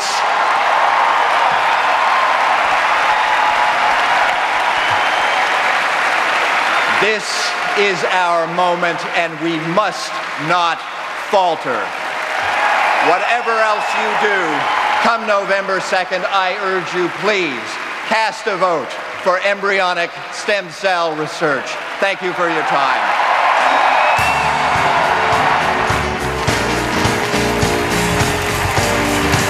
Ron Reagan, the son of the late President Ronald Reagan, making the case for embryonic stem cell research before a very receptive crowd here at the Fleet Center of the Democratic National Convention. Remember, it wasn't that long ago that Nancy Reagan came out and said she supports embryonic stem cell research herself, differentiating with various elements of her own party. Judy Woodruff, it's important to recognize that the Bush administration, President Bush, has supported embryonic stem cell research. In August of 2001, he became the first president to fund embryonic stem cell research, but there are limitations that he imposed. That's right, Wolf. What happened was President Bush said he wanted a limited number of so-called lines open to conduct this research, and they have found very shortly after that, the scientists who work on this, that they didn't have enough to do the work that is necessary. It is from that decision that this movement to expand embryonic stem cell research that Ron Reagan talked about tonight has grown and grown and grown. Nancy Reagan has come on board, and even though you didn't hear him mention Alzheimer's disease, which President Reagan, his father, died of, there are so many other diseases that would clearly benefit. Diabetes, spinal cord injury, Parkinson's disease. It has become a crusade for these people. I must say, Wolf, that he began his speech, Ron Reagan, by saying that he was not here to make a political speech, and ended by saying, cast a vote for embryonic stem cell research. The only way you can do that in this election is to vote for John Kerry. This was a political speech aimed squarely at people in the middle, people whose relatives have diseases that this might help, people who can be, even some people who are against abortion, like Senator Orrin Hatch, have broken with the president on this. Frankly, it was a very well-received speech. To say it is not a political speech, I think that's a reach. All right, let's bring in our Crossfire co-host, Tucker Carlson, Paul Begala. Tucker, first to you. What did you make of Ron Reagan's presentation? Well, I mean, I agree with Jeff that to call it not a political speech, given at a political convention, ending with a plea for a vote for John Kerry is, as he put it, a stretch. I guess I'd call it ludicrous. I thought it was a pretty effective polemic. I guess the questions I would have are, A, has he oversold the case for it? I mean, do we really know that in 10 years Parkinson's could possibly be cured by it? That seems a stretch to me. And I guess, B, is it a smart idea politically to sort of write off people who have qualms, it seems to me some of them legitimate qualms, about genetic engineering, about creating life, in some cases for the sake of destroying it? Maybe it's a good idea, maybe it's not, but to write them off as snake handlers and superstitious people who are, clinging to antiquated faith systems, I'm not sure that's what the Democratic Party wants to do. There are legitimate, decent religious people who are kind of concerned about it, and that's a fair concern. This is a moral matter for a lot of people out there, Paul Begala. Oh, absolutely, and I have to say, I disagree with Tucker. I don't think that Ron Reagan characterized people who have good faith disagreements with his position on stem cell research in any kind of a negative light. In fact, at one point he talked about people who have diseases as fellow angels on a difficult path. I think it showed a respect or reverence for their religious views. It did what a good speech ought to do. It simplified the issue. He took a very complex issue and made it simple. It humanized the issue, his story of that 13-year-old girl, and then it framed up the choice, I think, rather nicely for Mr. Reagan's cause. The comparisons are inevitable. There was a moment or two where I heard him talking about that 13-year-old girl, and I did hear echoes of his late father. When you take a look at this whole issue, though, Tucker, and the politics of the fact that a man named Ron Reagan is here at the Democratic Convention with the blessing, presumably, and we all assume it's the case, of Nancy Reagan, the political benefit for the Democrats potentially is what? Well, I mean, the idea is that this is an issue that transcends politics and that, it's something all reasonable people can agree on. They've done a lot of polling on this, and apparently it does work with swing voters. I mean, I guess the 9 swing voters still left in America find this of interest. I guess it's a kind of a coup that they got a guy named Reagan. He's a liberal and has been for some time. It does seem a little creepy that they would bring him on simply because he's related to the president who just died. I mean, he's not a scientist. I do think he made a pretty good case for it, but it does seem a little morbid almost, or almost ghoulish to have a guy on there simply because his father was president who recently died. I don't know, just my take. So let me let Paul respond to that. Go ahead, Paul. Yeah, no, I think it was a very effective spokesman for his cause, it's clearly something that Mr. Reagan wanted to do. I had a chance to see him the other day and talk to him about this a little bit. He feels very passionate about it. He I think probably is a liberal, I think Tucker's right, but he didn't want it to be seen as simply saying, go vote for John Kerry. He wanted to make a larger point, and I think he did that. I mean, for people who don't know much about this issue and who are watching and who are in the center, I think he made a very effective, common-sense case in the same way that his father used to for his father's policy. All right, Paul Begala, Tucker Carlson, let me let Jeff weigh in on this point before we turn the corner, talk about the next major speaker here. That's going to be Teresa Heinz Kerry. The Republicans have for some time succeeded in what are called wedge issues, moving people away from what the party of their forebears on issues like crime and guns and abortion. Democrats believe that with stem cell research, they have a wedge issue to move otherwise conservative people more toward them by painting the Republicans as too extreme on this issue. That's what I think in part Ron Reagan was doing here tonight. All right, we're going to get ready for Teresa Heinz Kerry. She's going to be speaking tonight. She'll be introduced by her son, Chris Heinz. This could be a moving moment for these Democrats. It could be. Teresa Heinz Kerry, somebody who was not naturally involved in politics. Judy, I'm gonna interrupt you for a second. Candy Crowley's up on the podium. She's got one of the stars of the evening, Barack Obama. Candy. Michael, I lost Mike. Yeah. Candy's obviously dropped her microphone. We're gonna get back to Candy as soon as she fixes that. Barack Obama standing by to speak with our Candy Crowley. We'll go back to her right now. Candy? Keynote address. So, let me tell you a couple of things. First of all, that is that I heard our commentary afterwards, and one of those we had on board said, best speech of the convention. Well, that's very kind. What I was just glad about was that I kept it within my time limit. So they were pretty strict about that part. Well, understandably so. The coverage is limited, and we want to make sure that all the wonderful speakers get a chance. Look, if you had to tell me what audience were you trying to reach with that speech? I was trying to reach a broad audience of people who have an enormous sense of decency that's not always reflected in our politics. And they can be Republican or Democrat or independent, but they're just common sense folks. They're not ideological. And oftentimes the kind of conversation that's taking place in Washington just turns them off. And what I want them to get a sense of is that government can serve a role, that it expresses our mutual obligations in a meaningful way. Now in Washington we call those swing voters. More and more people, I think, are looking at this election in a very serious way. And they don't want a lot of platitudes, they don't want jargon, and they don't want a lot of negative campaigning. What they want, and this is even among partisans, I think, is seriously addressing the issues and seeing what, in fact, can be done to make our country stronger. When the Kerry campaign called you and said, hey, we want you to be the keynote speaker, did you say, how come, or did you say yes? You don't, kick a gift horse in the mouth, right? You just... why do you think, there's a lot of Democrats out there. Why do you think they picked you? I'm sure part of it is that as potentially the only African American in the U.S. Senate, I think I'm reflective of potential diversity in our party, and our party values that. I think part of it is the way we won the election in the primary. We defied a lot of conventional wisdom about where votes come from, because the assumption is, well, whites won't vote for blacks, or city folks won't vote for or suburban folks won't vote for city people, or downstate won't vote for upstate. And we were able to put together a coalition that said, people are willing to give anybody a shot if they're speaking to them in a way that makes sense. And if you had to give John Kerry one piece of advice for Illinois, what is it that he's got to do to reach the same kind of voters that you did? He's going to win Illinois. But if I were to give him if I were to presume to give him advice, I would just say, be yourself. And because I think he's an enormously intelligent, passionate person who's devoted his entire life to service. And sometimes the handlers get in the way. So I want him to just go ahead. Thank you so much, Thank Barack Obama. They say you're a rising star. We'll be looking for you. I appreciate you. Thanks Thank so you. much. Back to you, Wolf. They don't have to say it anymore, Candy. He is a rising star, Barack Obama, delivering a keynote address, one of the best we've heard in many, many years. We'll take a quick break. We're standing by Teresa Heinz Kerry. She'll be speaking, the next major speaker. We'll, of course, have live coverage here at the Fleet Center in Boston. CNN.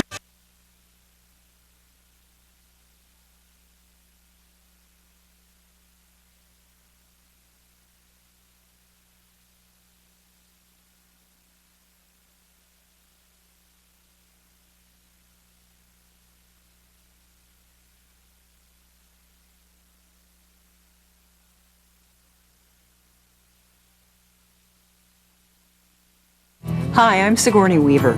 If you're like me, your dog or cat is part of the family, and they rely on you to take care of them.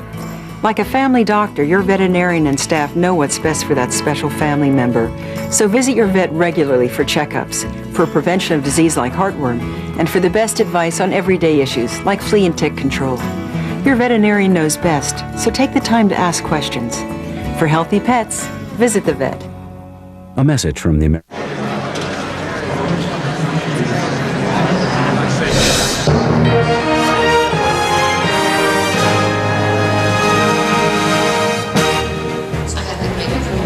Welcome back to the Democratic National Committee, the Fleet Center here in Boston. This hour, we're still standing by to hear from Teresa Heinz Kerry, the wife of the Democratic candidate. She'll be introduced by her son, Chris Heinz, himself a potential star in this Democratic Party. Who exactly is Teresa Heinz Kerry? Our Candy Crowley has been taking a look at that. Mostly, she travels separately. Seattle, Orlando, New Orleans. How do you have a marriage given the demands? Good question. You know, I tell myself that this is not a living, this is an existence. A stop-and-smell-the-flowers woman caught up in a run-over-your-grandmother world. Meet Teresa of the campaign trail. You can't live this way. It's not tenable unless, you know, you're a machine. I'm not a machine. So I know that about myself. And I remind people of that. You know, this is not the way people live. You know, there's a lot to life. Need we say it? Teresa Heinz Kerry is a free spirit. She has publicly discussed her Botox injections and her prenup with John Kerry. She is passionate, smart, and playful, known to swear in any of the 5 languages she speaks. She is a deeply rich woman, controlling a fortune estimated by the LA Times recently at $1 billion, conservatively. It's hard to know for sure since she won't release her tax returns. One of the country's leading philanthropists, last year she oversaw $70 million in grants from a variety of endowments. Teresa inherited the money from her late husband, U.S. Senator John Heinz III, sole heir to the Heinz pickle and ketchup fortune. He died in a 1991 crash of his twin-engine plane. They had been married for 25 years. My first love, and my guy, he was my man, you know. And I became a grown-up, became a woman with him, you know, a mother, a wife, and an American. You know, he taught me all those things. She has been married to John Kerry for 9 years. Last year, she changed her party affiliation from Republican to Democrat and her name from Teresa Heinz to Teresa Heinz Kerry. She was born Maria Teresa Tirstein Simões Ferreira. Raised in Mozambique, the daughter of a prominent Portuguese doctor, she became an American citizen at the age of 32. Her speeches can be mind-boggling, covering in 30 minutes' time the benefits of organic food and sunscreen, growing up in the shadow of a colonial dictatorship, and oh yes, John Kerry's candidacy. They ran into each other at an Earth Day summit in 1992, she a widow, he a divorcee. She says they have a lot in common, that he makes her laugh. He can't say enough. She's a full woman, fascinating, unbelievably engaging, loves fun, loves dance, loves music, loves the arts, loves the world, loves the environment, loves people, loves life. And she's full of it. Life. They married in 1995, and like so many wives, she was apparently the last to know. You know, if John had told me 10 years ago, I am going to run for president one day, I would have said, hello. Not with me or not. Not because I don't think it's important and a great thing, but it would have scared me. She has changed her mind since and thought enough about it to know that her priority as a First Lady would be to serve as a rock to steady her husband, the person who whispers in the president's ear. Remember, we love you, and sometimes we think you're, you know, too full of yourself, and other times you're down. But we love you. And that's what I think a spouse has to do first and foremost. Because it's a lonely place to be. Tonight, Wolf, you will see a Teresa Heinz Kerry rarely seen before, a scripted one. At least that's what the Kerry campaign hopes. Wolf? All right, Candy Crowley, thanks very much. We've all heard Teresa Heinz on the campaign trail. She rarely speaks from a speech, but she will from a written text. She will tonight. She's about to be introduced by her son, 31-year-old Christopher Heinz. He's a rising star as well, even though he says he's open and he's not made up his mind about a political career yet, but he's sure showing some signs he might be interested.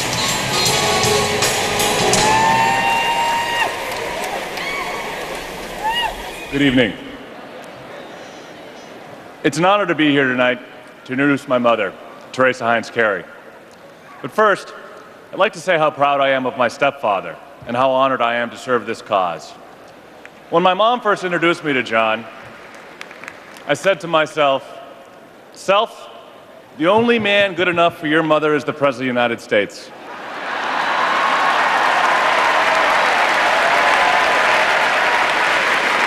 I think it's going to work out.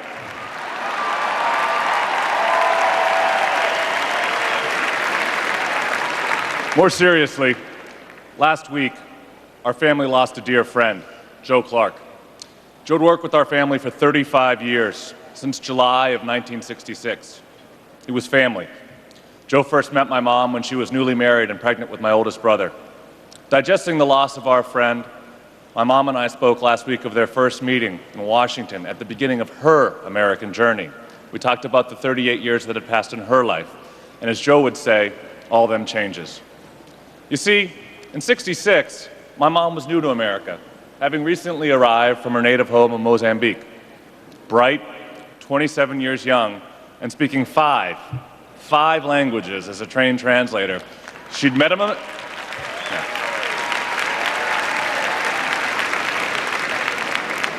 She'd met a man from Pittsburgh, fallen in love, and moved to the United States to start a new life.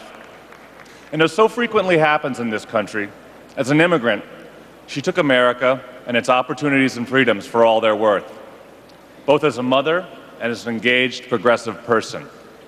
In a long career dedicated to improving the lives of others, her finest work has been her stewardship of the Heinz Endowment since my father's death in 1991.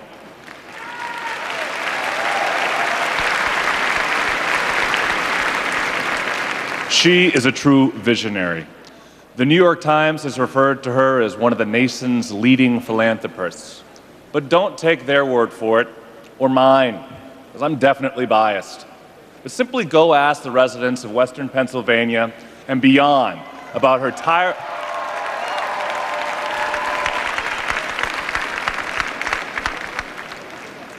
tireless efforts to protect our environment, promote the arts, improve education, and broaden economic opportunity, particularly for women.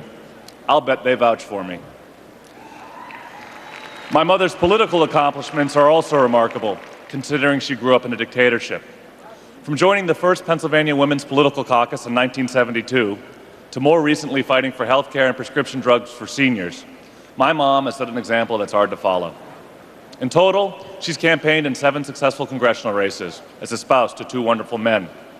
Indeed, my mom's political accomplishments and experience are so varied and so recognized that in 1991, after my father's death, prominent members of the Republican Party urged her to run for the Senate.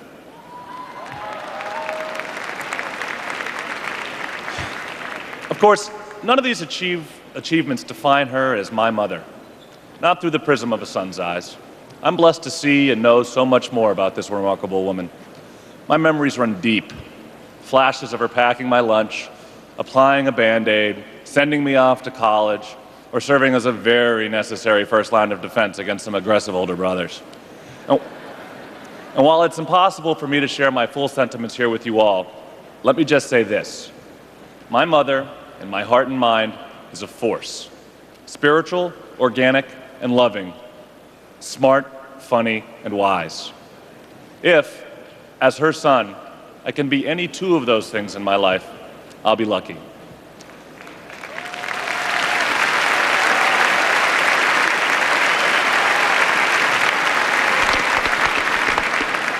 Oh, and by the way, if I look that good at 65, I'll be doubly blessed.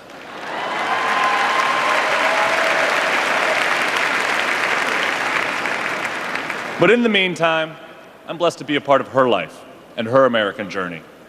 Mom, I love you, And on behalf of my stepfather, my father, and my dear friend Joe, it gives me great pleasure to introduce the nation to someone I hope and believe will be the next First Lady of the United States, Teresa Heinz Kerry. Thank you very much.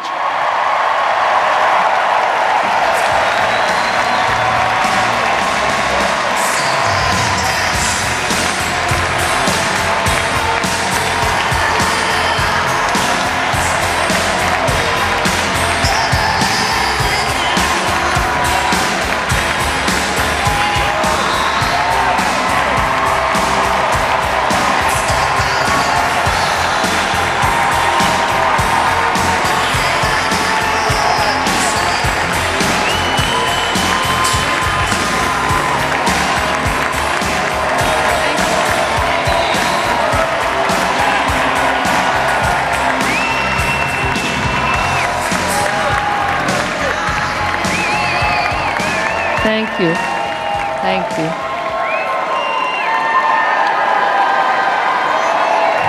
Thank you. I love you too. Thank you. Thank you.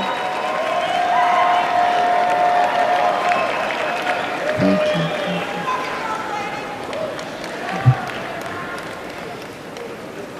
Thank you, Christopher. Your father would be very proud of you and your brothers.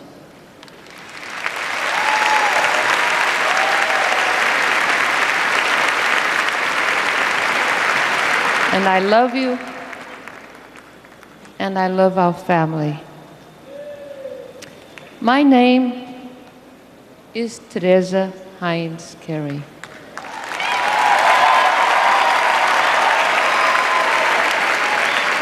And by now, I hope it will come as no surprise that I have something to say.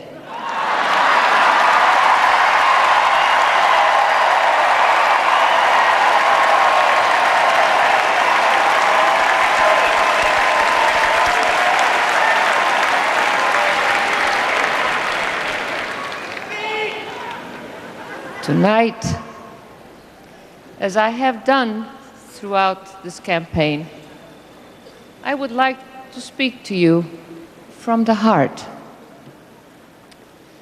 Y a todos los hispanos, los latinos,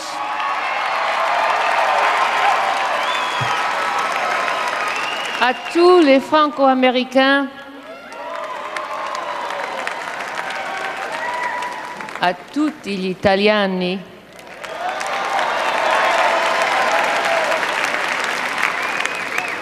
a toda a família portuguesa e brasileiras também. And to all the continental Africans living in this country, and to all the new Americans in our country, I invite you to join in our conversation and together with us work towards the noblest purpose of all, a free, good, and democratic society.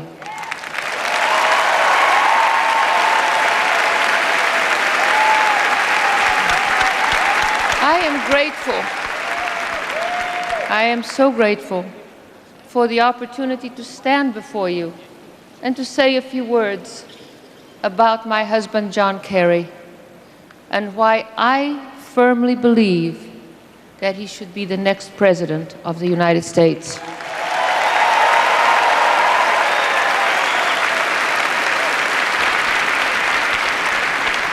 This is such a powerful moment for me. Like many other Americans, like many of you, and like even more your parents and grandparents, I was not born in this country. And as you have seen, I grew up in East Africa, in Mozambique, in a land that was then under a dictatorship.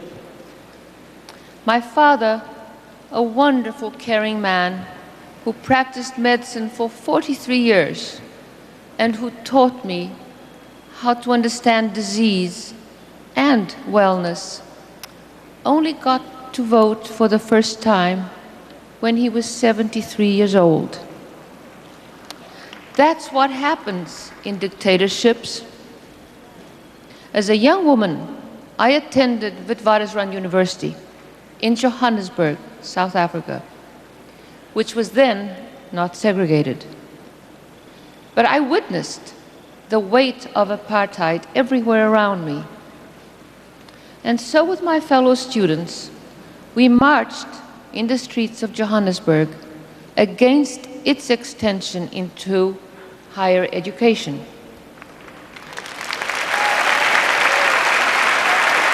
This was the late 1950s, at the dawn of the civil rights marches in America. And as history records, our efforts in South Africa failed, and the Higher Education Apartheid Act passed.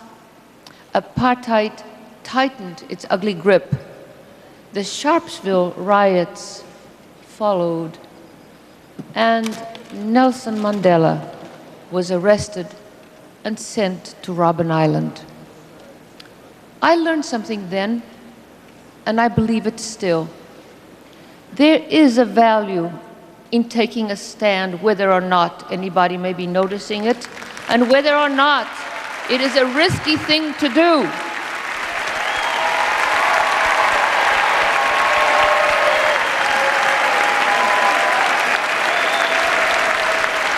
And if even in those who are in danger can raise their lonely voices, isn't it more that is required of all of us in this land where liberty had her birth?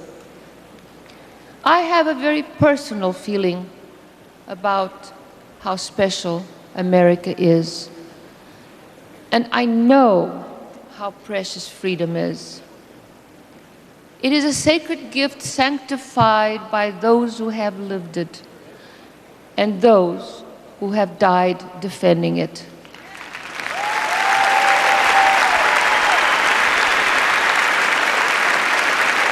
My right to speak my mind,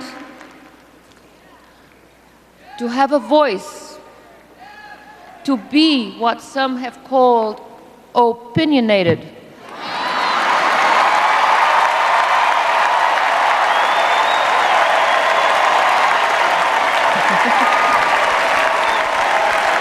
Is a right I deeply and profoundly cherish. And my only hope is that one day soon, women who have all earned their right to their opinions, instead of being called opinionated, will be called smart and well-informed, just like men.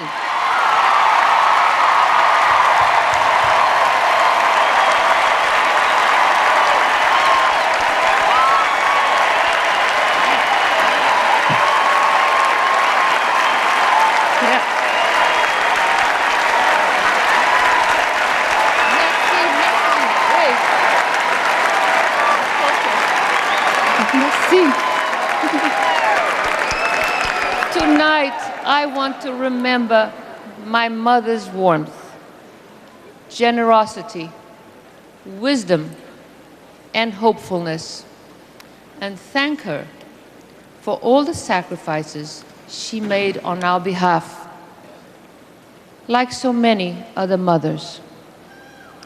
And this evening, I want to acknowledge and honor the women of this world whose wise voices for much too long have been excluded and discounted. It is time for the world to hear women's voices in full and at last.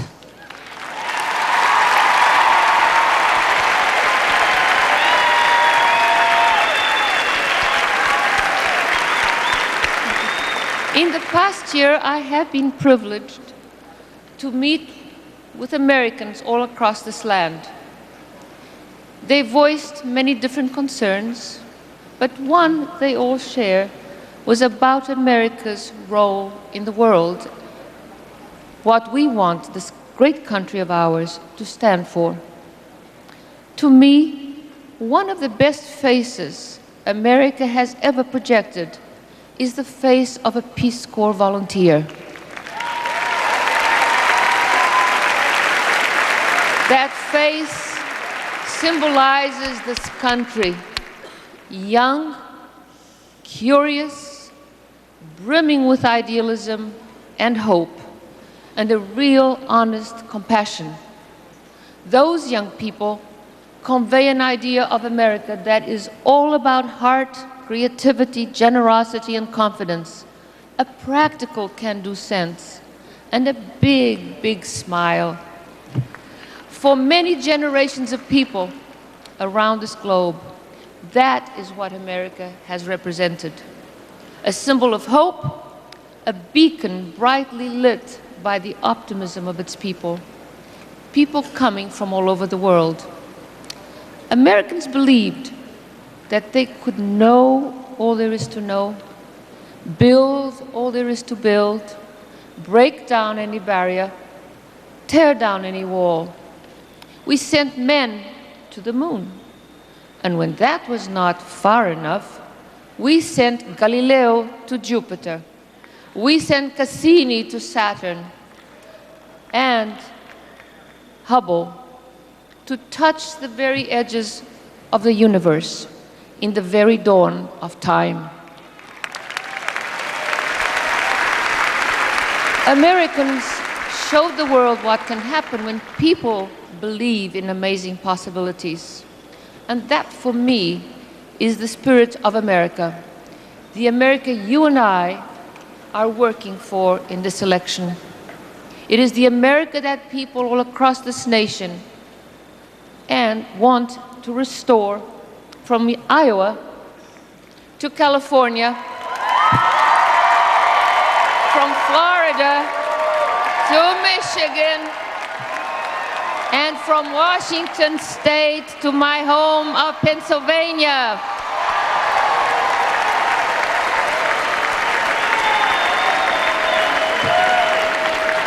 It is the America the world wants to see, shining, hopeful, and bright once again. And that is the America that my husband John Kerry wants to lead.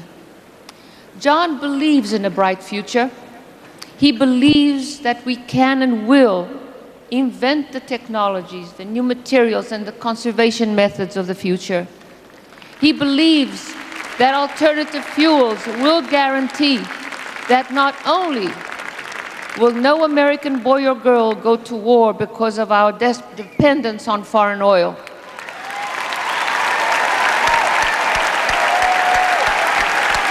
but also that our economy will forever become independent of this need. We can and we will create good, competitive, and sustainable jobs while still protecting the air we breathe, the water we drink, and the health of our children, because good environmental policy is good economics.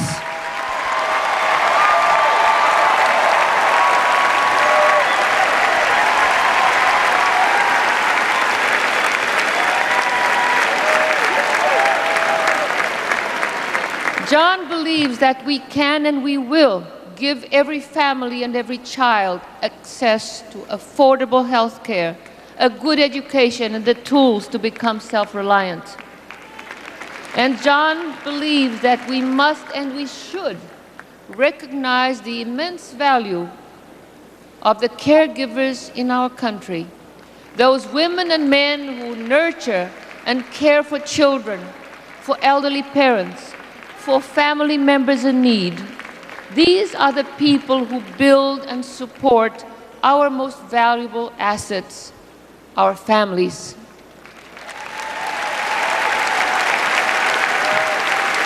Isn't it time Isn't it time that we began working to give parents more opportunity with their children? And wouldn't it be wonderful for parents to be able to afford a full and good family life? With John Kerry as president, we can and we will protect our nation's security without sacrificing our civil liberties.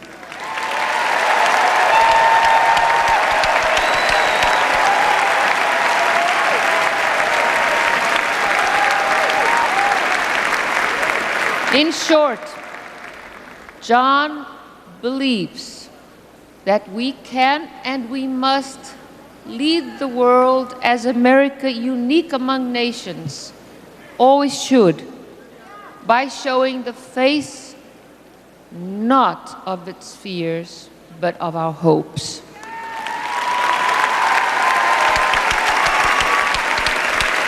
And John is a fighter. He earned his medals the old-fashioned way.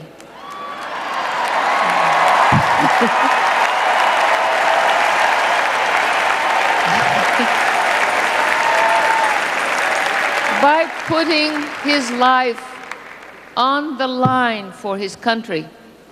And no one will defend this nation more vigorously than he will. And he will always, always be first in the line of fire.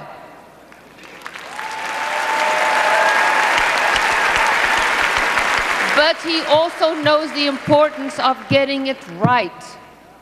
For him, the names of many friends inscribed in the Vietnam Memorial, that cold stone, testify to the awful toil exacted by leaders who mistake stubbornness for strength.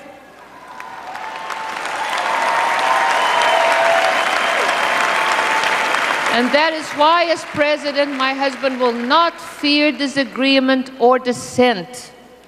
He believes that our voices, yours and mine, must be the voices of freedom. And if we do not speak, neither does she.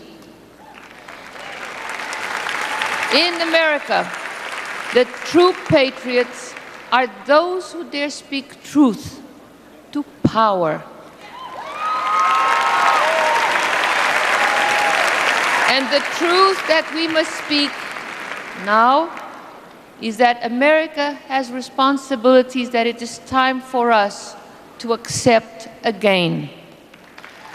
With John Kerry as president, global climate change and other threats to the health of our planet will begin to be reversed.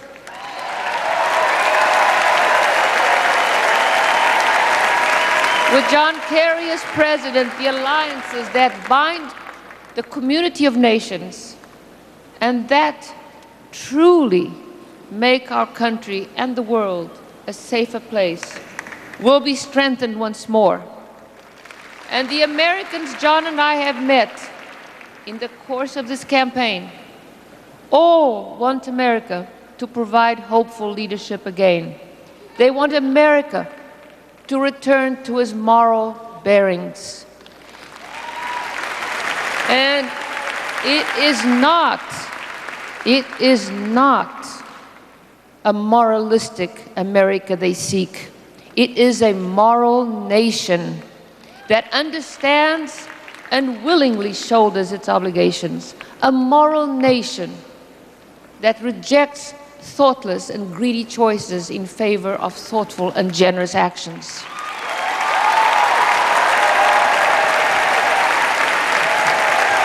And it is a moral nation that leads through the power of its ideas and the power of its example. We can and we should join together to make the most of this great gift that we have all been given, this gift of freedom and this gift of America. In his first inaugural speaking to a nation on the eve of war, Abraham Lincoln said, "We must not be enemies. Though passion may have strained, it must not break our bonds of affection. The mystic cords of memory, stretching from every battlefield and patriot grave to every living heart and hearthstone all over this broad land, will yet swell the chorus of the Union when again touched, as surely they will be, by the better angels of our nature."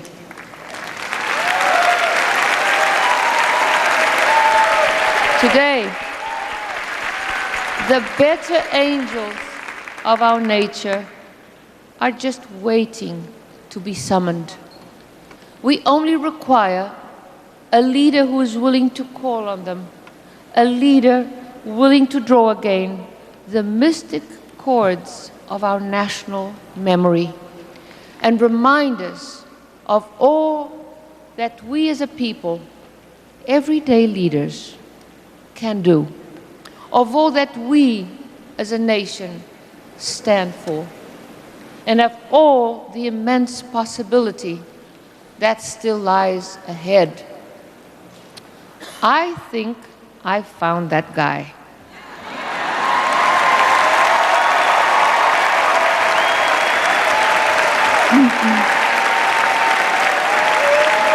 And I'm married to him.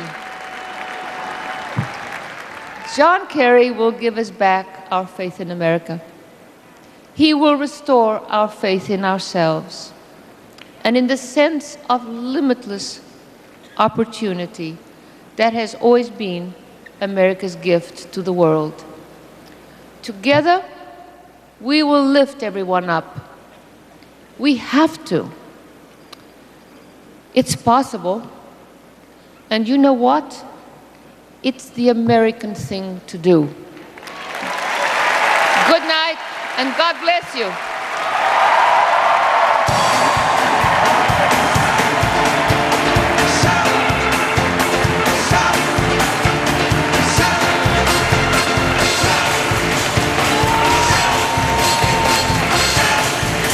Teresa Heinz Kerry, the wife of the Democratic presidential candidate, with her two sons up on the podium. We're told that John Kerry was watching this speech in a hotel in Philadelphia. We're told also by a pool reporter who was inside the room. He said she looks good when he saw her on the screen. Judy Woodruff, what do you make of the speech? Well, Wolf, she may have been scripted, but I think the real Teresa Heinz Kerry came through. You saw her passion for her husband, her passion for the issues she cares about. She's an internationalist. She cares about the environment. Her foundation has funded that. And she believed, as she said, very, straightforward. She said John Kerry will be first in the line of fire. She got in her licks at George W. Bush. I think she accomplished several things. Very strong appeal to the women's vote, which has been going Democratic for decades. The idea that someday opinionated women ought to be considered well-informed just like men. Some echoes from the 60s. That phrase, speak truth to power, that's a product of the Vietnam era and the protest movement. I think in a sense that this was a speech which was both biography, an attempt to reassure in the sense that she's a real patriot, but also striking at the Democratic base saying, I am one of you. All right, Teresa Heinz Kerry getting a thunderous response from the delegates here at the Democratic National Convention. We'll take a quick break. We'll be right back.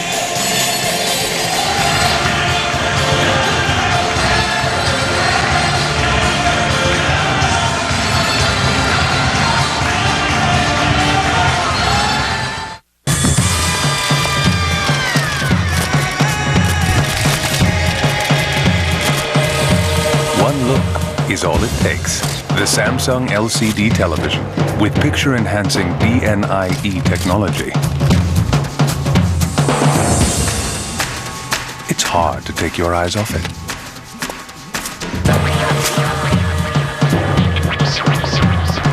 Experience the power within.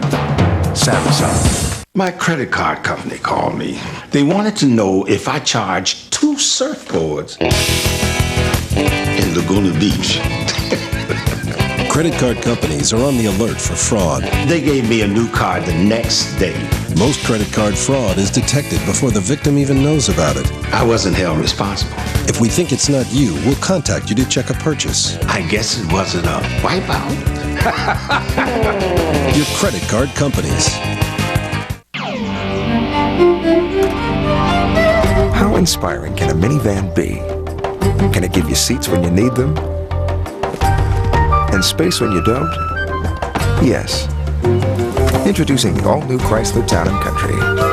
The only minivan with stow-and-go seating and storage. Chrysler. Inspiration comes standard. Want more? Get more. At the Chrysler Summer Sales Drive, get $1,000 bonus cash on Town & Country for a combined cash allowance of $2,000. And that brings to an end day 2 of the Democratic National Convention. 2 more days here in Boston at the Fleet Center. CNN, of course, will have continuing live coverage. For Judy Woodruff and Jeff Greenfield, I'm Wolf Blitzer in Boston. Let's let Aaron Brown pick it up now in New York, a special edition of Newsnight. Aaron? Wolf, thank you, and good evening again, everyone. Day 2 goes in the books. The convention still proceeding on message and more or less on time. In fact, by my watch, about 20 seconds early.